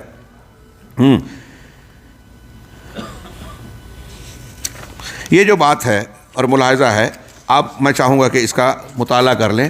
یہ گویا سیاسی انداز میں جو سمجھوتے کیے جاتے ہیں سیاسی طاقت حاصل کرنے کے لیے, یہ اس طرح کی بات ہے. اور یہ ظاہر سی بات ہے کہ اسلامی اور نبوی طریقے کے دعوت و تربیت کے طریقے کے عین خلاف ہے کہ آپ اپنی طاقت اور قوت کو حاصل کرنے کے لیے, اپنی حیثیت منوانے کے لیے دینی سطح پر یہ بات کہیں کہ لوگوں سے, دوسروں سے سمجھوتا کریں. یہ سیاسی لوگوں کا طریقہ ہو سکتا ہے, اقتدار کے حصول والوں کا. اسلامی دعوت کو اس کی ضرورت نہیں ہے. صفحہ نمبر 176 پر آئیے, 34واں ملاحظہ. اخوانی اپنا زیادہ تر وقت اخبارات و میگزین پڑھنے میں گزارتے ہیں, اسی طرح فکری کتابوں کو پڑھتے ہیں. فکری کتابوں کو, قرآن و حدیث کی شروحات دروس کو نہیں. جیسا کہ ان کا گمان ہے, اور انہی کتابوں کا پڑھنے والا ان کے نزدیک مفکر ہوتا ہے. اور جو ایسی کتابوں کو نہ پڑھے وہ حقیقت حال اور حالات حاضرہ سے نابلد ہوتا ہے. علماء پہ یہ بہت بڑا الزام ہے, فقہ الواقع سے, حالات سے ناواقف ہیں. اس پر کچھ گزارشات پچھلے کچھ ملاحظات پر بحث کرتے ہوئے میں نے بیان کی ہے کہ فقہ الواقع سے متعلق جو ان کی بات ہے وہ خود ان کی بڑی گمراہی ہے. اور میں بار بار یہ کہتا ہوں کہ اگر حالات کی کچھ خبریں ایک آدمی کو, مسلمان کو نہیں معلوم ہے تو یہ عیب نہیں ہو سکتا, لیکن اگر قرآن و حدیث کی ضروری تعلیم کا سے وہ دور ہے تو یہ عیب ہو سکتا ہے. میں کہتا ہوں کہ ایسی کتابوں کو پڑھ کر آخر کون سا علم حاصل ہوگا؟ سوائے افلاس کے کچھ نہیں ہاتھ آئے گا. حق اور مناسب یہ ہے کہ وقت کو علم نافع کے حصول میں لگانا چاہیے. آپ اخبارات, ٹی وی چینل اور یہ پڑھ کے خبروں کو بیان کرنا ان کے یہاں بڑا علامائیت کہلاتی ہے اور بہت باخبر ہونا, یا اس کو سمجھتے ہیں کہ دانشوری ہے. آپ ملاحظہ فرمائیں کہ ان کے یہاں یہی مزاج بہت جو ہے بڑھا ہوا ہے. اور جو امام مالک کا قول پیچھا کہ لوگ, رحمہ اللہ کا جو قول پہلے بھی گزرا کہ کچھ لوگ عبادت میں پڑھ کر علم ضائع کر دیتے ہیں, اور پھر وہی لوگ تلوار لے کر امت محمدیہ کے خلاف کھڑے ہوئے. لیکن اگر انہوں نے علم حاصل کیا ہوتا تو اس سے باز رہتے, شبہات اور شہوات کے فتنوں سے محفوظ رہتے. یہ بہت اہم ملاحظہ ہے. یہ جو ہم نے پیچھے پڑھا کہ یہ علماء اور اہل علم سے دور کرتے ہیں, ان کا ایک ذریعہ یہ بھی ہے کہ خبروں میں اور حالات حاضرہ یہ سیاسی مزاج دے کر اس میں الجھا دیتے ہیں, اور ہمارے اب نوجوان اس کو بہت شان سمجھتے ہیں کہ ہم ان خبروں کو علم میں رکھیں. 35واں ملاحظہ, اغوا اور قتل کی سازش اور اخوانیوں کی حالت سے یہ واضح ہے. یہاں نیچے جو انہوں نے اغوا اور قتل کی سازش, دھماکوں اور اس سے متعلق جو باتیں ہیں, یہ آپ نیچے ملاحظات فرمائیں کہ مصر میں, شام میں اور دوسرے مقامات پر یہ ثبوت کے آیا. خود اخوانیوں کا اعتراف ہے کہ وہاں کے ایک وزیر نقراشی نے جب یہ اعلان کیا کہ اخوانیوں پر پابندی لگ رہی ہے تو اس کے 3-4 روز کے بعد ہی وزارت داخلہ میں ان کا جملہ ہے ایک اخوانی کا کہ اخوانی گولی نے ان کا کام تمام کر دیا, اخوانیوں نے قتل کر دیا. یہ اسلامی طریقہ ہے؟ ان کے آفیسوں میں مختلف مسلم ممالک میں مصر اور دوسرے علاقوں میں ان کے دفتروں میں جو ہے اسلحے ملے، دھماکہ خیز مادے ملے، اس کی ٹریننگ کے کیمپ لگائے گئے کہ نوجوانوں کو ایسی ٹریننگز دی جائے جس سے وہ مقابلہ آرائی کر سکیں. اس طرح کی باتیں آپ اس تفصیل میں ملاحظہ کر سکتے ہیں، اور کئی واقعات کو جو آن ریکارڈ ہیں دستاویزی طور پر جس کا اس بات ہو چکا ہے. یہ ثابت ہوتا ہے کہ ان کے یہاں اس طرح کی ٹریننگ دی گئی اور ہدایت اور احکام پر مامور کیا گیا کہ آپ یہ کام انجام دیجئے، دھماکہ کیجئے، گولی ماریے، فلاں کیجئے، فلاں. کیا یہ اسلامی طریقہ ہے؟ پوری اسلامی تاریخ میں آپ دیکھیے یہ خوارج کا طریقہ تو ہو سکتا ہے، مسلمانوں کا طریقہ نہیں ہے. اور اس طریقے نے کاش وقت ہوتا کہ ہم اس پر تفصیلی گفتگو کرتے کسی اور موقع سے. اہل علم یہاں موجود ہے، انشاءاللہ بات کریں گے. پوری اسلامی تاریخ میں جو اللہ کے نبی صلی اللہ علیہ وسلم کا جو فرمان ہے کہ یہ خوارج سب سے برے مخلوق ہیں، اور ان کے یہاں جو ہے سب سے برے اور کلاب النار کہا گیا. یہ اس کے اسباب اور اس کی معنویت پر غور کریں تو یہ واقعات دیکھیے جس کے ذریعے سے انہوں نے پورے عالم اسلام میں، پوری تاریخ میں اسلام اور مسلمانوں کو صرف اور صرف نقصان پہنچایا ہے. آخری پیراگراف اس سلسلے کا پڑھیے. ہم یہ بتا دیں کہ اس وقت ہماری پلاننگ میں یہ تھا، معاف کیجئے، حقیقت یہی ہے کہ اخوانیوں کا مصری حکومت سے کوئی دینی اختلاف نہیں رہا ہے بلکہ صرف سیاسی اختلاف رہا ہے. پچھلی صدی کے 20 کی دہائی میں مصر کے اندر جب یہ تحریک پیدا ہوئی تھی اس وقت ممکن ہے دینی عقیدہ اس کی ترجیحات میں رہا ہو، مگر تجربات یہ بتا رہے ہیں کہ اس تحریک کے اندر عقیدہ صرف ایک وسیلہ رہا ہے. دین اور اسلام کا، اس کو میں اور ایک جملے میں کہوں کہ اسلام کا ایک نعرہ ہے. جیسے سیاسی لیڈران ایک نعرہ لگاتے ہیں، مقصد کچھ اور ہوتا ہے، تو یہ اسلام کا نعرہ ہے. اور یہ چیز جو میں کہہ رہا ہوں یہ علی وجہ البصیرہ کہہ رہا ہوں. ان کے بڑے لیڈروں نے حکومتیں ملنے کے بعد یہ کہا کہ اسلام نہیں، ہم علمانیت اور سیکولر جو ہے قانون کو اختیار کریں گے، آزادی ہمارے نزدیک اہمیت رکھتی ہے. ان کے سیاسی مقاصد اس وقت واضح ہو کر سامنے آ جاتے ہیں جب ہم دیکھتے ہیں کہ اسلامی تحریکیں خود آپس میں ایک دوسرے کے خلاف ہتھیار اٹھا لیتی ہیں، اور ان کے پروردہ لوگ کیا کیا کرتے ہیں، کیسے فساد، گولیاں چلانا، کسی کو بھی جو ہے دشمن مان کے فتویٰ دے دینا کہ یہ مرتد ہو گیا، گولی مار دو. میں نے یہ بتایا کہ تکفیر کا یہ مزاج اور انقلاب اور قتل و غارت گری کی یہ حوصلہ افزائی اخوانیوں کے یہاں جو پائی جاتی ہے وہ اصل میں خارجیوں سے مستعار لی گئی ہے، ان کی فکر ہے، اسی لیے ان کو جدید دور کے خوارج کہا جاتا ہے. اس بنیاد پر بہت سارے مسلمانوں کو انہوں نے خود مارا، اور لاکھوں مسلمان، لاکھوں کہہ رہا ہوں، مبالغہ نہیں، لاکھوں مسلمانوں کے قتل کا سبب یہ لوگ بنے ہیں. اپنے ان انقلابی تحریک، جوشیلے جذباتی تعلیم اور اس قسم کے کچھ تنظیمیں بنا کر بظاہر جھوٹی اور بدعتی بیعتوں کو کر کے، آگے ایک ملاحظہ یہ بھی آ رہا ہے کہ یہ بیعت کرتے ہیں، بدعتی بیعت، حاکم سے ہٹ کر خفیہ بیعت. ہمارے ہاں پی ایف آئی اور یہ لوگ، ان کے یہاں بھی بیعت ہوتی تھی. یہ انہی اخوانیوں کا طریقہ ہے، حزب التحریر اور ان لوگوں کا طریقہ ہے. تو یہ بھی بہت شدید ملاحظہ ہے اور گمراہی کا بہت بڑا ذریعہ ہے. اسلامی دعوت اور اسلامی تعلیمات کے عین مخالف ہے. میں آپ سے گزارش کروں گا کہ اس کو بہت اچھی طریقے سے، اس میں جو درج واقعات ہیں اس کو پڑھیں. چونکہ واقعات ہیں زیادہ تر اس لیے میں نے اس کو نہیں پڑھا. 36واں ملاحظہ، یہ اپنی دعوت کے اندر صرف نوجوانوں پر دھیان دیتے ہیں، چنانچہ آپ دیکھیں گے کہ یہ تعلیم و تربیت میں اپنی تمام تر توجہ انہی نوجوانوں پر دیتے ہیں. اس سلسلے کی تفصیل کو آپ ملاحظہ فرمائیں. نوجوانوں میں ایک قسم کی ناپختگی ہوتی ہے، ان کی کچھ نفسیات ہوتی ہے، حب الظہور ہوتا ہے. ان سب چیزوں کا وہ ناجائز فائدہ اٹھاتے ہیں، اور چونکہ ان کے اندر عقیدے فکر کی پختگی نہیں ہوتی، صحیح غلط کی تمیز میں ایک قسم کی کمی ہوتی ہے، اس لیے ان کے دھوکوں کا وہ جلدی شکار ہو جاتے ہیں. لہٰذا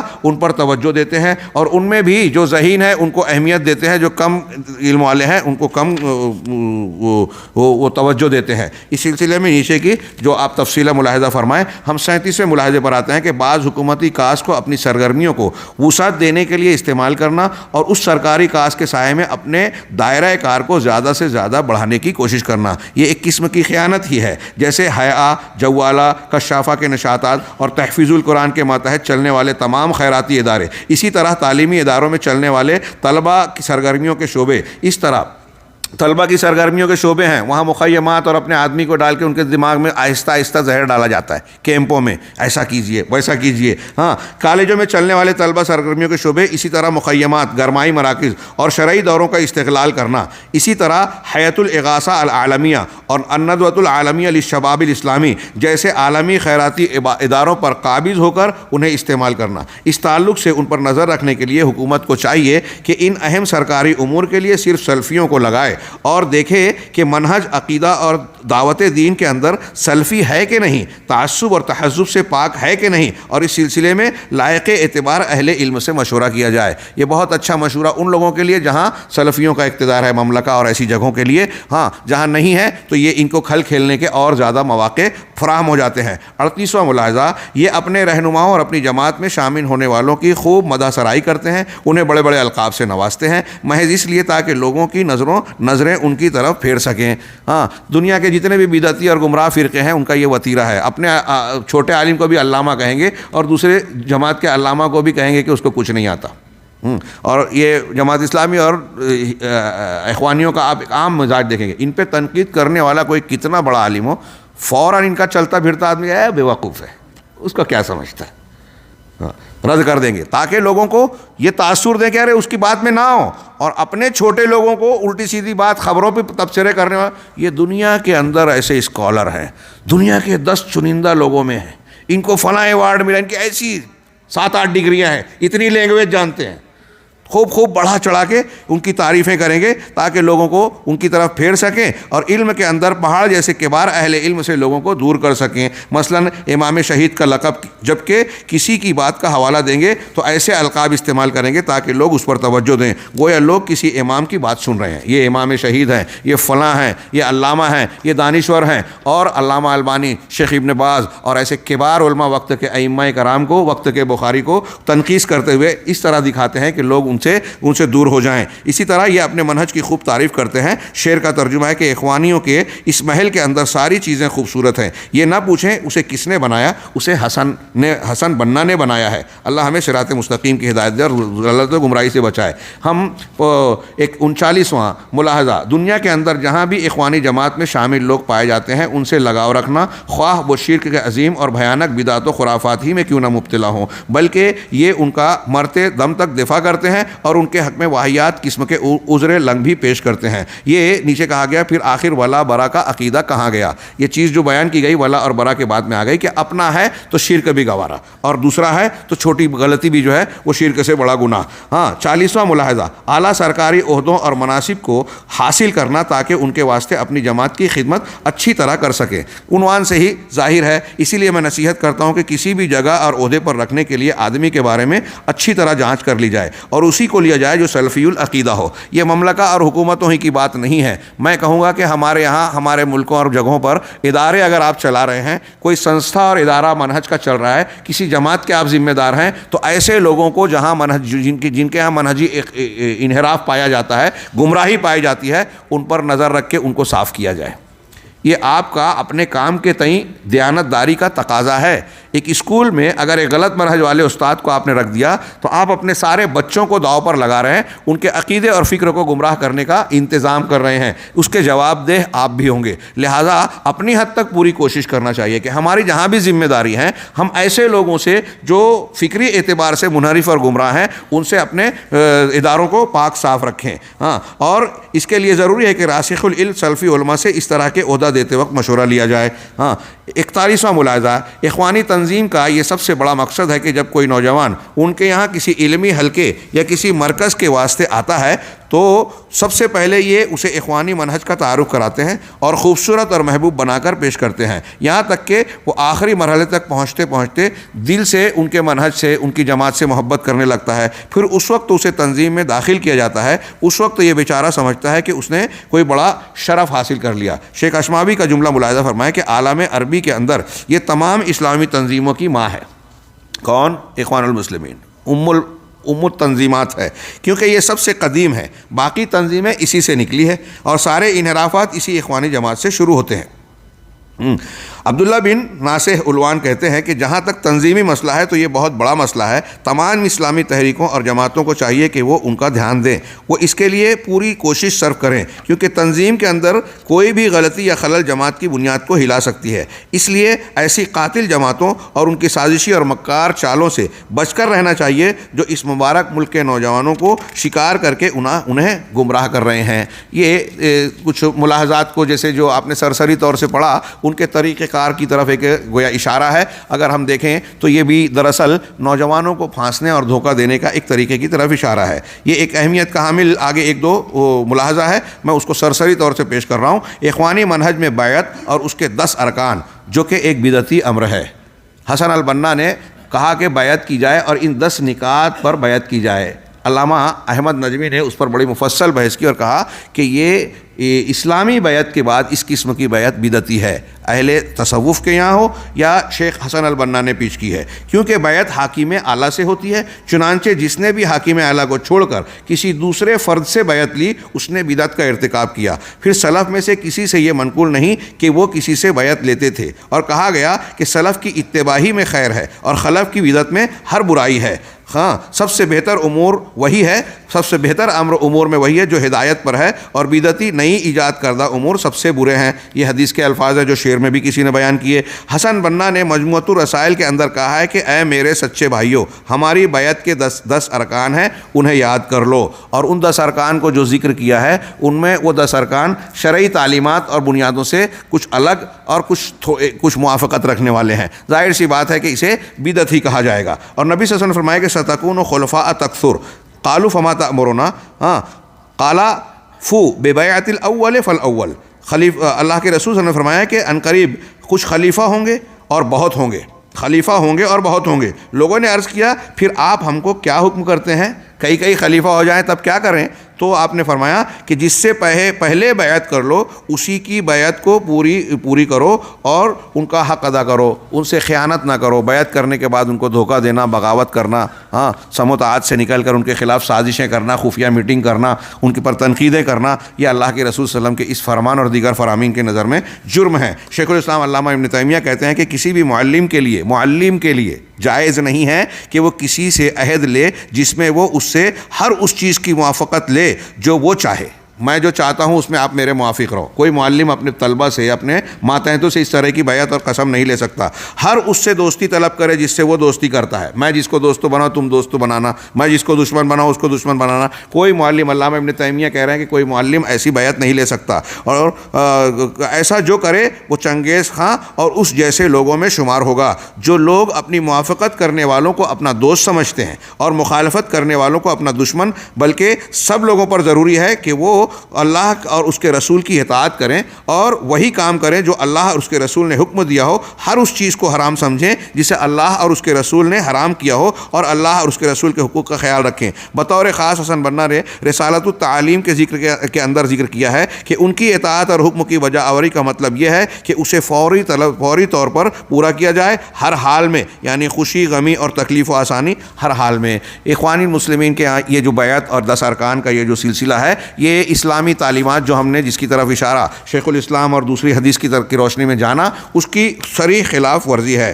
شیخ ابن عثیمین سے سوال کیا گیا کہ کیا یہ جائز ہے کہ ایک ہی شخص کی گردن میں دو شخص کی بیعت ہو، ایک بیعت مسلم حکمراں کی اور دوسری بیعت جماعت کے رہنما کی، صوفی پیر صاحب کی یا فلاں اور فلاں کی؟ تو شیخ نے کہا نہیں، یہ کسی کے لیے جائز نہیں کہ اس کی گردن میں دو بیعت ہو، ایک بیعت مسلم حکمراں کی اور دوسری بیعت جماعت کے رہنما کی جس کی طرف وہ منسوب ہے. اور نبی صلی اللہ علیہ وسلم کا مسافرین کے بارے میں یہ کہنا کہ جب 3 لوگ ہوں تو ایک کو امیر بنا لے، اس سے یہ مطلب نہیں ہے کہ اس سے بیعت کر لیا جائے، بلکہ اس کا مطلب یہ ہے کہ سفر میں بھی جماعت کا ایک امیر ہو جس کے پاس معاملات حل کیے جائیں تاکہ اختلاف نہ ہو. اور اس سے یہ بھی سمجھ میں آ رہا ہے کہ اختلاف کے ہر دروازے کو بند کرنے کی کوشش کی گئی ہے. میں کہتا ہوں کہ اللہ کے رسول صلی اللہ علیہ وسلم نے جس واضح طریقے کو بتایا ہے اس پر عمل کیوں نہیں کرتے؟ نبی پاک صلی اللہ علیہ وسلم نے ترکتکم علی البیضاء، ترجمہ دیکھیے کہ ایک واضح راہ پر میں نے تم لوگوں کو چھوڑا ہے جس کی رات بھی جس کے دن کی طرح ہے، اس سے وہی بھٹک سکتا ہے جو ہلاک ہونے والا ہے. اللہ کے رسول صلی اللہ علیہ وسلم کی پیش کی ہوئی تعلیمات اور دین بالکل شاہراہ صاف ہے. یہ اللہ کے رسول کہہ رہے ہیں. ابھی میں نے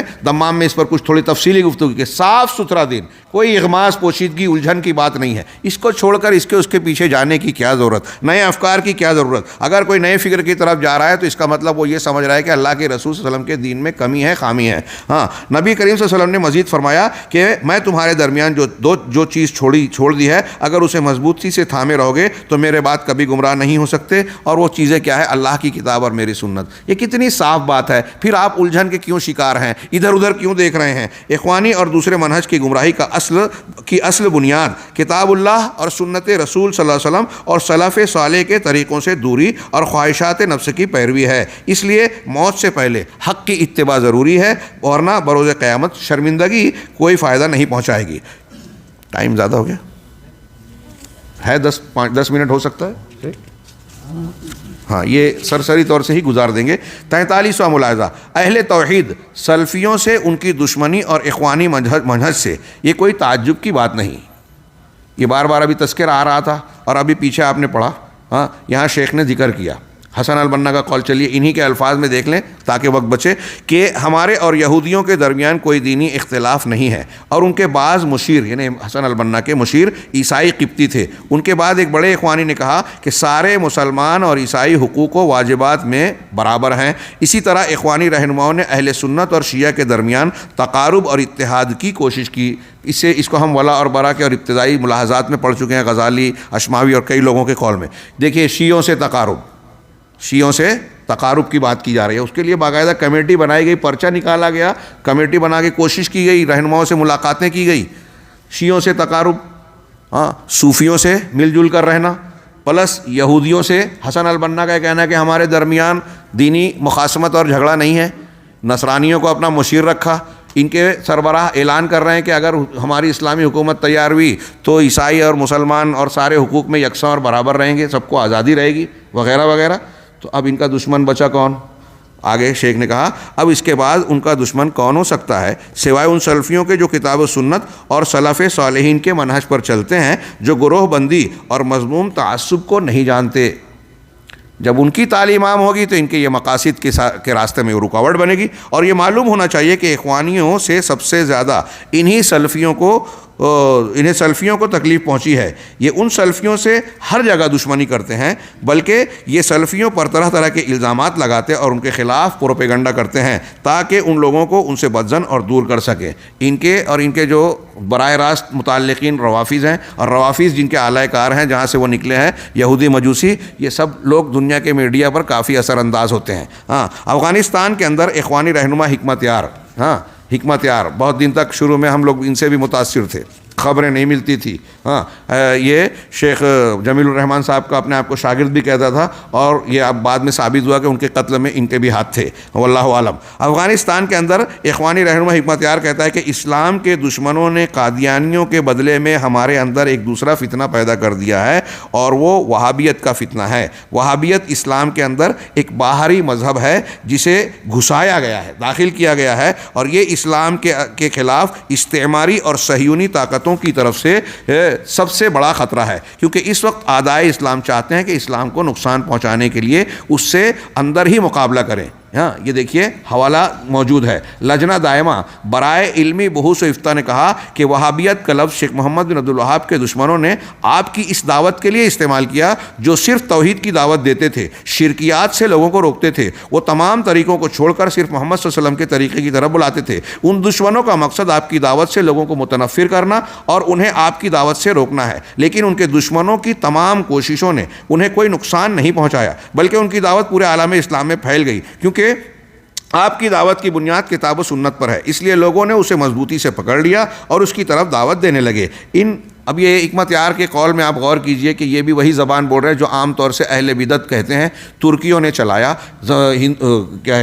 عالمی میڈیا نے اور انگریزوں نے اس کو خوب پھیلایا, اپنی رپورٹوں میں درج کیا, اور آج بدعتی اکثر اہل الحدیث کو وہابی کہتے ہیں. شیخ محمد بن عبد الوہاب رحمہ اللہ اور ان کی تحریک کو جو ہے وہ غلطیوں سے اور مختلف قسم کے الزامات سے متہم کرتے ہیں. ان اخوانیوں کی سلفیوں سے شدید دشمنی کا اندازہ اس سے لگا سکتے ہیں کہ انہیں ایک سلفی عالم شیخ جمیل الرحمان اور ان کے ساتھیوں کو قتل کر دیا اور کچھ کو مار بھگا دیا. کتاب و سنت, شیخ جمیل الرحمان کو مارنے والا کہتے ہیں کہ ایک فلسطینی تھا, فجر کی نماز پڑھی. نورستان ایک افغانستان کے اندر جب رشیا کا کنٹرول ہو رہا تھا تو انہوں نے ایک علاقہ بنایا. ہاں, اور بہت نورستان نام تھا جی کنر میں آئی تھی ان کی حکومت. کنر, جی شیخ جمیل الرحمان صاحب کی. کنر نورستان بولتے ہیں نا اسی کو؟ نہیں, ایک ہی صوبہ ایک الگ سے. ہاں, کنر شیخ کہہ رہے ہیں, نام میں خیر تھوڑا فرق ہو سکتا ہے. تو وہاں بڑی کامیابی سے ایک پورا گروہ چلا رہے تھے, جمع تھا. اور ایک ان کے ساتھ کافی لوگ تھے. یہ حکمت یار اپنے آپ کو شاگرد بھی کہتے تھے. فجر کی نماز پڑھا کر نکل رہے تھے مسجد سے, انہیں گولی ماری گئی, اور جس نے مارا تھا فلسطینی, وہ کچھ دور گیا, 2 ویلر پہ تھا, 2 پہیہ گاڑی پر, اور کچھ دور گیا تو اسے بھی گولی مار دی گئی تاکہ پتہ نہ چلے کون تھا کیا تھا. اس کو مارنے والا نامعلوم. ہاں, سلفی دعوت کو پھیلانے کی وجہ سے کہہ رہے ہیں کہ اور کچھ کو ان کے ساتھیوں نے کیا اور کچھ کو مار بھگا دیا کتاب و سنت پر ان کے عمل پیرا ہونے, توحید کی کتابوں کو پڑھانے اور سلفی دعوت کو پھیلانے کی وجہ سے. آج ہمارے یہاں دیکھیے افغانستان میں جب سے امریکی اور طالبانی معاہدہ ہوا ہے اس کے بعد کئی خبریں آ رہی ہے کہ اہل حدیث علماء کو قتل کیا جا رہا ہے, ان پر عرصہ دراز تنگ کیا جا رہا ہے. کون لوگ ہیں یہ لوگ اور کیوں قتل کر رہے ہیں, کون سا ان کا کاز ہے؟ ہاں, اور امریکہ سے ان لوگوں نے معاہدہ کر لیا, سلفیوں سے نہیں ہو پا رہا ہے. یہی معاملہ ان کا بھی ہے. چنانچہ اے مسلم نوجوانوں, ایسی مبغوض حزبیت سے دور رہو جو دشمن کو دوست اور دوست کو دشمن بنا کر دکھاتی ہے, حق کو باطل اور باطل کو حق دکھاتی ہے. یہ سب برین واشنگ کے ذریعے ممکن ہوتا ہے. ذہنی طور سے آپ کو دھویا جاتا ہے, آپ کی فکر کو پالش کیا جاتا ہے, اور ایسا یہ خفیہ اجتماعات میں کرتے ہیں جو کہ اخوانی منہج کے بنیادی امور میں سے ہے. 44واں ملاحظہ, کچھ ایسے فضائل کا اہتمام کرنا جو سلف سے معروف ہیں تاکہ ان پر نوجوانوں کی تربیت کر سکیں, جیسے اجتماعی پیمانے پر قیام اللیل کرنا, اجتماعی پیمانے پر روزہ رکھنا, اجتماعی پیمانے پر افطار کرنا. ہاں, شیخ احمد نجمی سے سوال کیا گیا اس شخص کے بارے میں آپ کی کیا رائے ہے جو بعض لوگوں پر یہ واجب کرے کہ چند معلوم ایام میں نفل اور روزہ رکھنا ہے, جیسے کوئی کچھ نوجوانوں سے کہے کہ جمعرات کے دن فلاں کے گھر افطار ہے. اب ایسے موقع پر میزبان مجبور ہو جاتا ہے کہ وہ روزے دار نوجوانوں کو دیکھ کر حیا میں وہ بھی روزہ رکھے. اس میں کچھ شرعی حرج ہے یا نہیں؟ اب سب روزہ رکھ رہے ہیں, میرے گھر افطار کرنے آ رہے ہیں, تو میں نہیں بھی چاہتا یا مجھے گنجائش نہیں ہے, مجھے رکھنا چاہیے. تو شیخ نے جواب دیا کہ اس میں سخت شرعی حرج پایا جاتا ہے. ہم جانتے ہیں کہ یہ لوگ اس طرح کچھ لوگوں پر ایسی چیزیں واجب کرتے ہیں جو ان پر واجب نہیں ہوتی, اور کہتے ہیں یہ تعلیم کے باب سے ہے, یہ عمل خیر پر تعاون کے باب سے ہے. نہیں, یہ ایک باطل عمل ہے. جو ایسا کرے گا گویا اس نے اللہ اور اس کے رسول کے ساتھ خود کو بھی شارع بنا لیا. جو اللہ نے فرض نہیں کیا آپ کر رہے ہو, اور ایسی چیز کو واجب کر دیا جسے اللہ نے واجب نہیں کیا. ارشاد باری ہے, ام لہم شرکاء شرعوا لہم من الدین ما لم یأذن بہ اللہ, کیا ان کے لیے کچھ ایسے شریک ہیں جنہوں نے ان کے لیے دین کا وہ طریقہ مقرر کیا ہے جس کی اللہ نے اجازت نہیں دی. اور نبی صلی اللہ علیہ وسلم نے کبھی بھی کسی پر یہ لازم نہیں کیا کہ وہ قیام اللیل کرے یا نفلی روزہ رکھے, بلکہ آپ نے فرض ہو جائے گا اندیشہ کی بنیاد پر 3 دن کے بعد جماعت نہیں قائم کی, تراویح کی, یا اس طرح کوئی نفلی عبادت لازمی طور پر کرے. چنانچہ اس طرح لازمی بنا کر یہ حزبی جو کر رہے ہیں سب باطل ہے. انہیں اللہ سے ڈرنا چاہیے اور اس سے توبہ کرنا چاہیے. 45واں ملاحظہ, یہ رمضان کے آخری عشرے اور موسم حج کا استغلال کر کے بچوں اور نوجوانوں کی ایک بڑی بھیڑ اکٹھا کرتے ہیں اور انہیں لے کر عمرہ یا حج پر جاتے ہیں. سفر کا خرچ اور رہنے کا پورا انتظام ہوتا ہے, لیکن ان پیسوں کا سورس اور مصدر مجہول ہوتا ہے, کہاں سے آیا نہیں معلوم. وہاں مختلف علاقوں اور ملکوں سے بڑے بڑے اخوانی مہمان بن کر آتے ہیں اور ان پر اپنے افکار و نظریات مسلط کرتے ہیں. ایران اور اس راستے سے پتہ نہیں کہاں سے تعاون کی خبریں ہیں. یہ اہل الحدیث پر الزام لگاتے ہیں کہ یہ سعودی عرب اور فلاں سے مادی فوائد حاصل کرتے ہیں, جبکہ اگر تھوڑا سا تحقیق کریں اور کھنگالیں تو پتہ چلے گا کہ ان کے سورس آف انکم بڑے خطرناک ہیں. ہاں, 46واں ملاحظہ, صباحی رحلات, صبح کے وقت باہر نکلنا, یہ کثرت سے کرتے ہیں جہاں یہ اپنے قیمتی اوقات کو ضائع کرتے ہیں. لہو و لعب اور ڈرامے بازی نیز گیت گانے میں مست رہتے ہیں. اس میں نیچے جو ہے انہوں نے جو ثقافتی طور پر تربیت کے لیے مؤسس ان کے جو ہے حسن البنا, یہ اخوانی منہج پر رحلات وغیرہ مشتمل ہے.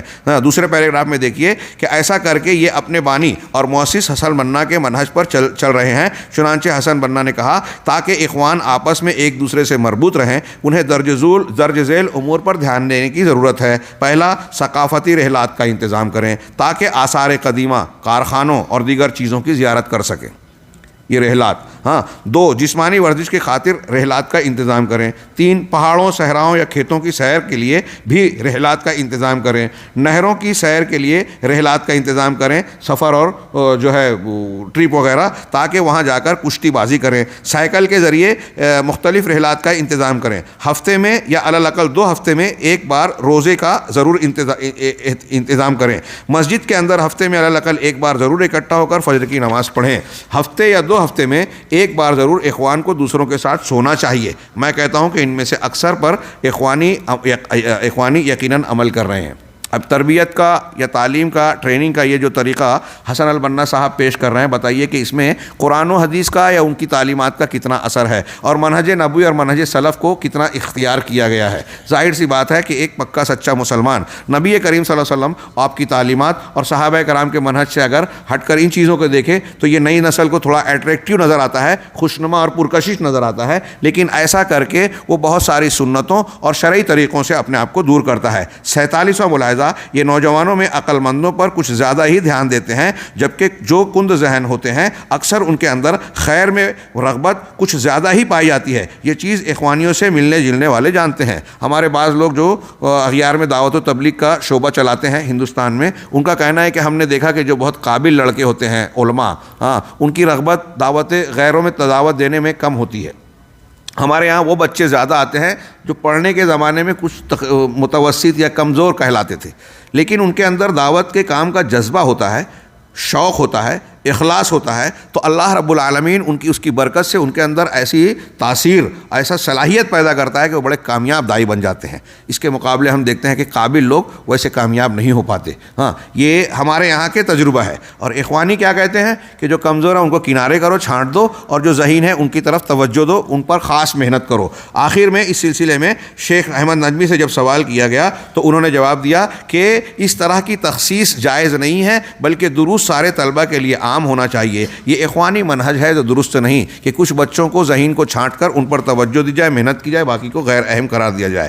48واں ملاحظہ، لوگوں پر واجب کرنا کہ کافروں کے پروڈکٹ کا بائیکاٹ کریں۔ یہ آج کل ہمارے یہاں بہت چلتا ہے کہ ارے کفار کا پروڈکٹ جو ہے، یہ لسٹ آتی ہے، تصویریں آتی ہے کہ ان کا بائیکاٹ کیا جائے۔ یہ شرعی تعلیم میں ایسا نہیں ہے، الا یہ کہ اگر حکیم وقت آپ کو مسلم حکام میں سے کوئی کسی خاص مصلحت کی بنا پر کوئی ہدایت دے رہا ہے تب الگ معاملہ ہوگا، ورنہ شرعی اعتبار سے قوموں کے درمیان تعلقات اور مسائل ولا اور برا کے بارے میں تفصیلی تعلیمات ہمارے یہاں موجود ہے۔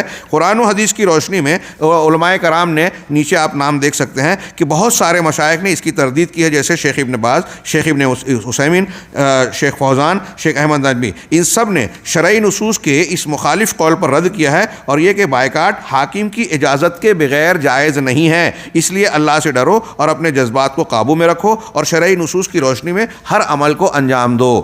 49واں ملاحظہ، اس ملک کے علماء سے انہی فتاووں کو لینا جو انہیں اچھا لگے اور جو ان کی خواہشات کے مطابق ہوں، اور ان فتاووں کو رد کر دینا جو انہیں اچھا نہ لگے اور جو ان کے افکار و نظریات کے مخالف ہو۔ اہل بدعت، گمراہ فکر اور منہج کے حاملین قرآن و سنت کے ساتھ یہی معاملہ کرتے ہیں، تو فتاووں کا کیا معاملہ؟ اس سلسلے میں کچھ ضروری تفصیلات ہیں جو میں چاہوں گا کہ آپ حضرات اس کو مطالعہ کر لیں۔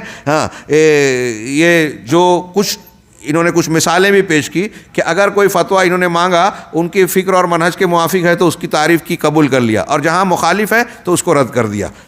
یہ دورنگی منافقت یہ ان کے منہج کا حصہ ہے۔ ایک مسلمان اور مومن بندہ اس کو اختیار نہیں کرے گا۔ ہاں، دلائل کے بنیاد پر اختلاف کی گنجائش کہیں کہیں ہو سکتی ہے، لیکن آپ کے اپنے افکار کی بنیاد پر یہ عصبیت کہلاتا ہے کہ میرا اصول، میرے جو جماعت کا بانا خود ساختہ اصول ہے، میری جماعت کے لوگ ایک چیز اختیار کیے ہوئے ہیں، تو اب اس کے خلاف کوئی کتنا بھی مدلل فتویٰ دے رہا ہے وہ ہم قبول نہیں کریں گے۔ یہ غلط ہے اور یہ اخوانی منہج ہے دیگر بدعتیوں کی طرح۔ 50واں ملاحظہ، بعض مسائل میں ان کا تساہل سے کام لینا، جیسے تصویر کشی۔ چنانچہ ان کو دیکھو گے کہ کیمروں سے تصویر بناتے ہیں، چاہے ان کی ضرورت ہو یا نہ ہو، اور جب ان پر کوئی نکیر کرتا ہے تو کہتے ہیں کہ دنیا فضاؤں میں سیر کر رہی ہے اور تم لوگ تصویر کشی کے جائز اور ناجائز ہونے میں مناقشہ کر رہے ہو، تم لوگ داڑھی کی بات کر رہے ہو، تم لوگ اس بال نیچے کرنے کو حرام کہنے کی یہ باتیں کر رہے ہو۔ ہاں، یہ بھی کہتے ہیں کہ امت زخموں سے چور چور ہے، اور تم لوگ تصویر کشی کے جائز اور ناجائز ہونے میں مناقشہ کر رہے ہو، بحث کر رہے ہو، یہاں تک کہ ان کی بعض آفسوں میں آپ دیکھیں گے کہ نیم عریاں عورتوں کی تصویریں لگا رکھی ہیں،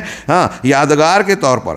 ہم اس جہالت پر اللہ کی پناہ مانگتے ہیں۔ اس طرح اور بھی کئی معاملے میں ان کے ہاں آپ تسامح اور غلطیاں پائیں گے، جیسے مثال کے طور پہ ان کے ہاں مخلوط تعلیم کے سلسلے میں یہاں کچھ ملاحظات، یہ 50 ملاحظے ہم مکمل ہیں، آخر میں سرسری گزرے۔ میں آپ سے یہ عرض کر دوں کہ اخوانیوں کے خلاف ملاحظات یہ 50 ہی نہیں ہیں، بلکہ میرے نزدیک ان میں سے کچھ ایسی چیزیں ہیں جس کا ذکر کرنا بہت ضروری تھا، شاید چھوٹ گیا یا ضمناً آ گیا۔ مثال کے طور پہ انبیاء کرام پر طعن و تشنیع کرنا، ہاں، انبیاء پر لا الہ الا اللہ کے خلاف وہ کیا، نبی کے حقوق پر بھی ڈاکہ ڈالا، اس کے خلاف بھی راستہ ہموار کیا، انکار حدیث کا راستہ ہموار کیا، تخفیف کا ذکر آیا. اسی طرح صحابہ کرام پر طعن و تشنیع، اسی طرح تکفیر کا مسئلہ، ہاں اس کا تذکرہ سرسری طور سے آیا، اس کو قدر تفصیل سے ہونا چاہیے. اسی طرح سنتوں اور ثابت شدہ چیزوں میں جو ہے تسامح کا رویہ، جیسے ابھی آخر میں ذکر کیا، تو اس میں اور بھی کئی مثالیں بیان کی جا سکتی ہے کہ مخلوط تعلیم اختیار کرنا، شرعی احکام کے سلسلے میں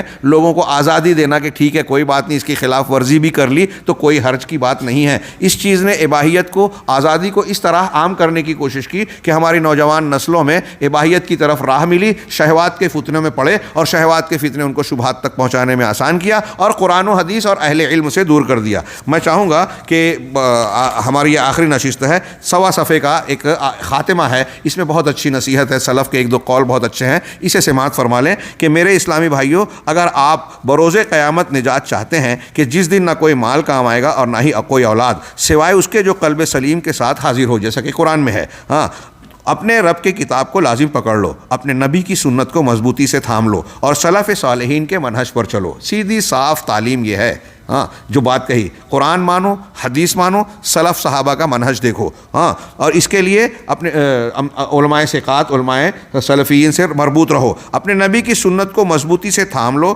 سلف صالحین کے منہج پر چلو، اسی میں نجات ہے، اسی میں دنیا اور آخرت کے اندر سعادت مندی ہے. ابو العالیہ بہت بڑے تابعی ہیں، میں نے اس قول کے لیے بھی پڑھا کہ اسلام سیکھو. ابو العالیہ کہتے ہیں تعلم الاسلام، اسلام سیکھو. جب اسلام سیکھ لو، تم کو قرآن و حدیث کی بات معلوم ہو جائے تو دائیں بائیں کسی طرف نہ دیکھو. وہ ابو خدیجہ یہ بولتے ہیں، ان کے بارے میں آپ کا کیا کہنا ہے؟ وہ فلاں یہ بولتے ہیں، ان کے بارے میں آپ کا کیا کہنا ہے؟ فلاں. یہ کیوں دیکھ رہے ہو؟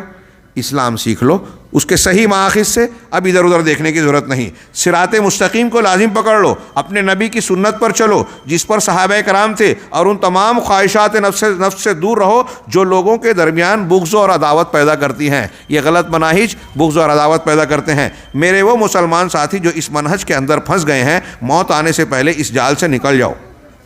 سلف صالحین کے منہج پر چلو، علماء ربانیین سے علم حاصل کرو تاکہ اللہ کی عبادت علم و بصیرت کی روشنی میں کر سکو، اور اللہ کی طرف لوگوں کو حجت و دلیل کی روشنی میں بلاؤ. اس جماعت سے جتنا جلدی ہو سکے نکل جاؤ، اور جماعت کے کسی بھی قائد یا ذمہ دار سے نہ ڈرو. جب تک اللہ نہیں چاہے گا تم کو کوئی تکلیف نہیں پہنچے گی. اپنی آخرت کی فکر کرنا چاہیے. اور میں تو کہتا ہوں کہ دنیا کی کسی نقصان کے ڈر کے مقابلے میں ایک مسلمان کو یہ ڈر ہونا چاہیے کہ آخرت میں اللہ کی پکڑ میں آ جائیں، جہنم میں چلے جائیں. اس سے بچنا اہم ہے، اور اس سے بچنے کے لیے اگر دنیا کا کوئی خطرہ مول لے رہے ہیں تو یہ بہت ہلکا سودا ہے، ہلکی قربانی ہے. کتنے نوجوان اس جماعت میں پھنس گئے تھے، مگر اللہ نے انہیں اپنے فضل سے اور اپنے علماء کی کوششوں سے بچا لیا، جنہوں نے ان کے سامنے حق کو واضح کیا اور باطل سے انہیں ڈرایا. اور جان لو، باطل میں اڑے رہنے سے حق کی طرف رجوع کرنا بہتر ہے. آپ باطل پہ قائم رہیں جانتے بوجھتے، یہ بہت برا ہے. اس کے مقابلے میں آپ پلٹ کر صحیح بات کو قبول کر لیں، توبہ کر لیں، رجوع کر لیں، یہ بہتر ہے.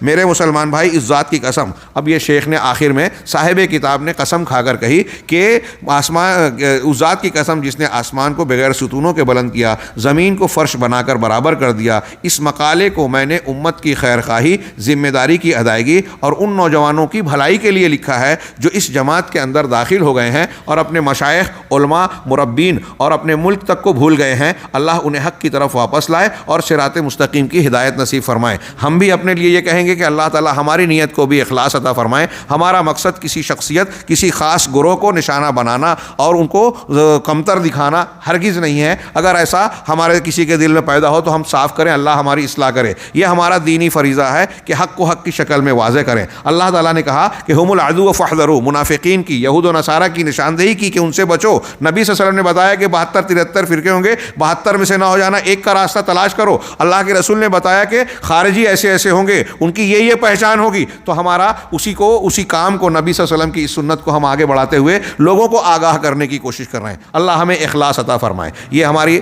دورہ علمیہ کی آخری مجلس ہے، کل ہم یہاں سے رخصت ہوں گے. میں اللہ رب العالمین کے جناب میں شکر بجا لاتا ہوں کہ اس نے مجھے یہ توفیق دی کہ آپ حضرات کے درمیان حاضر ہوا، کچھ باتیں پیش کی، کچھ خطا ہوئی تو اللہ ہمیں معاف فرمائے اور ہماری درگزر کو جو ہے ہماری غلطیوں سے درگزر فرمائے. پھر اس کے بعد میں شیخ مختار احمد مدنی حفظہ اللہ اور ان کی پوری ٹیم کو، دعوت سینٹر کے لوگوں کو، ان کے ذمہ داروں کو میں کہتا ہوں کہ اللہ جزائے جزائے خیر عطا فرمائے. ان کا میں شکر گزار ہوں کہ انہوں نے ایک بہترین موقع میرے لیے عنایت فرمایا. اس سلسلے میں وہ کچھ رطب و یابس پریشانیوں کو جو ہے برداشت کیا اور بڑا اہتمام کیا. میں اپنی طرف سے کہوں گا کہ اللہ تبارک و تعالیٰ ان کو جزائے خیر عطا فرمائے, اور تمام معاونین اور جو شرکا ہیں ان کا بھی شکریہ ادا کرتا ہوں. دعویٰ سینٹر کے ذمہ دار جنہوں نے اس کی اجازت دی, اہتمام کیا, اور آپ تمام کا بطور خاص مرد اور خواتین جنہوں نے اس پروگرام میں شرکت کی, آپ لوگوں کا شکریہ ادا کرتے ہوئے گزارش کروں گا کہ ہم سب اللہ سے یہ دعا کریں کہ اللہ تبارک و تعالیٰ ہمارے اس دینی تعلق کو اور اس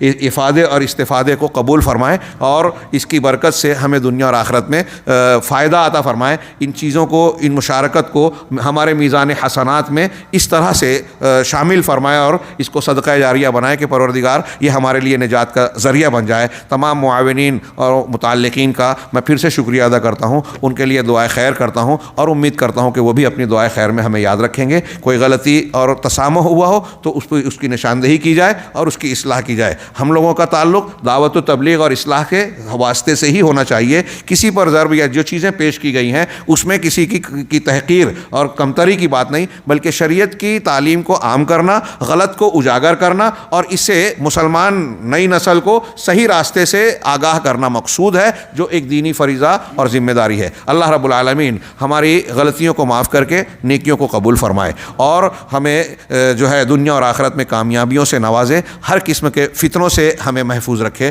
اقول قولی ھذا واستغفر اللہ لکم سائر المسلمین وصلی اللہ علی نبینا محمد.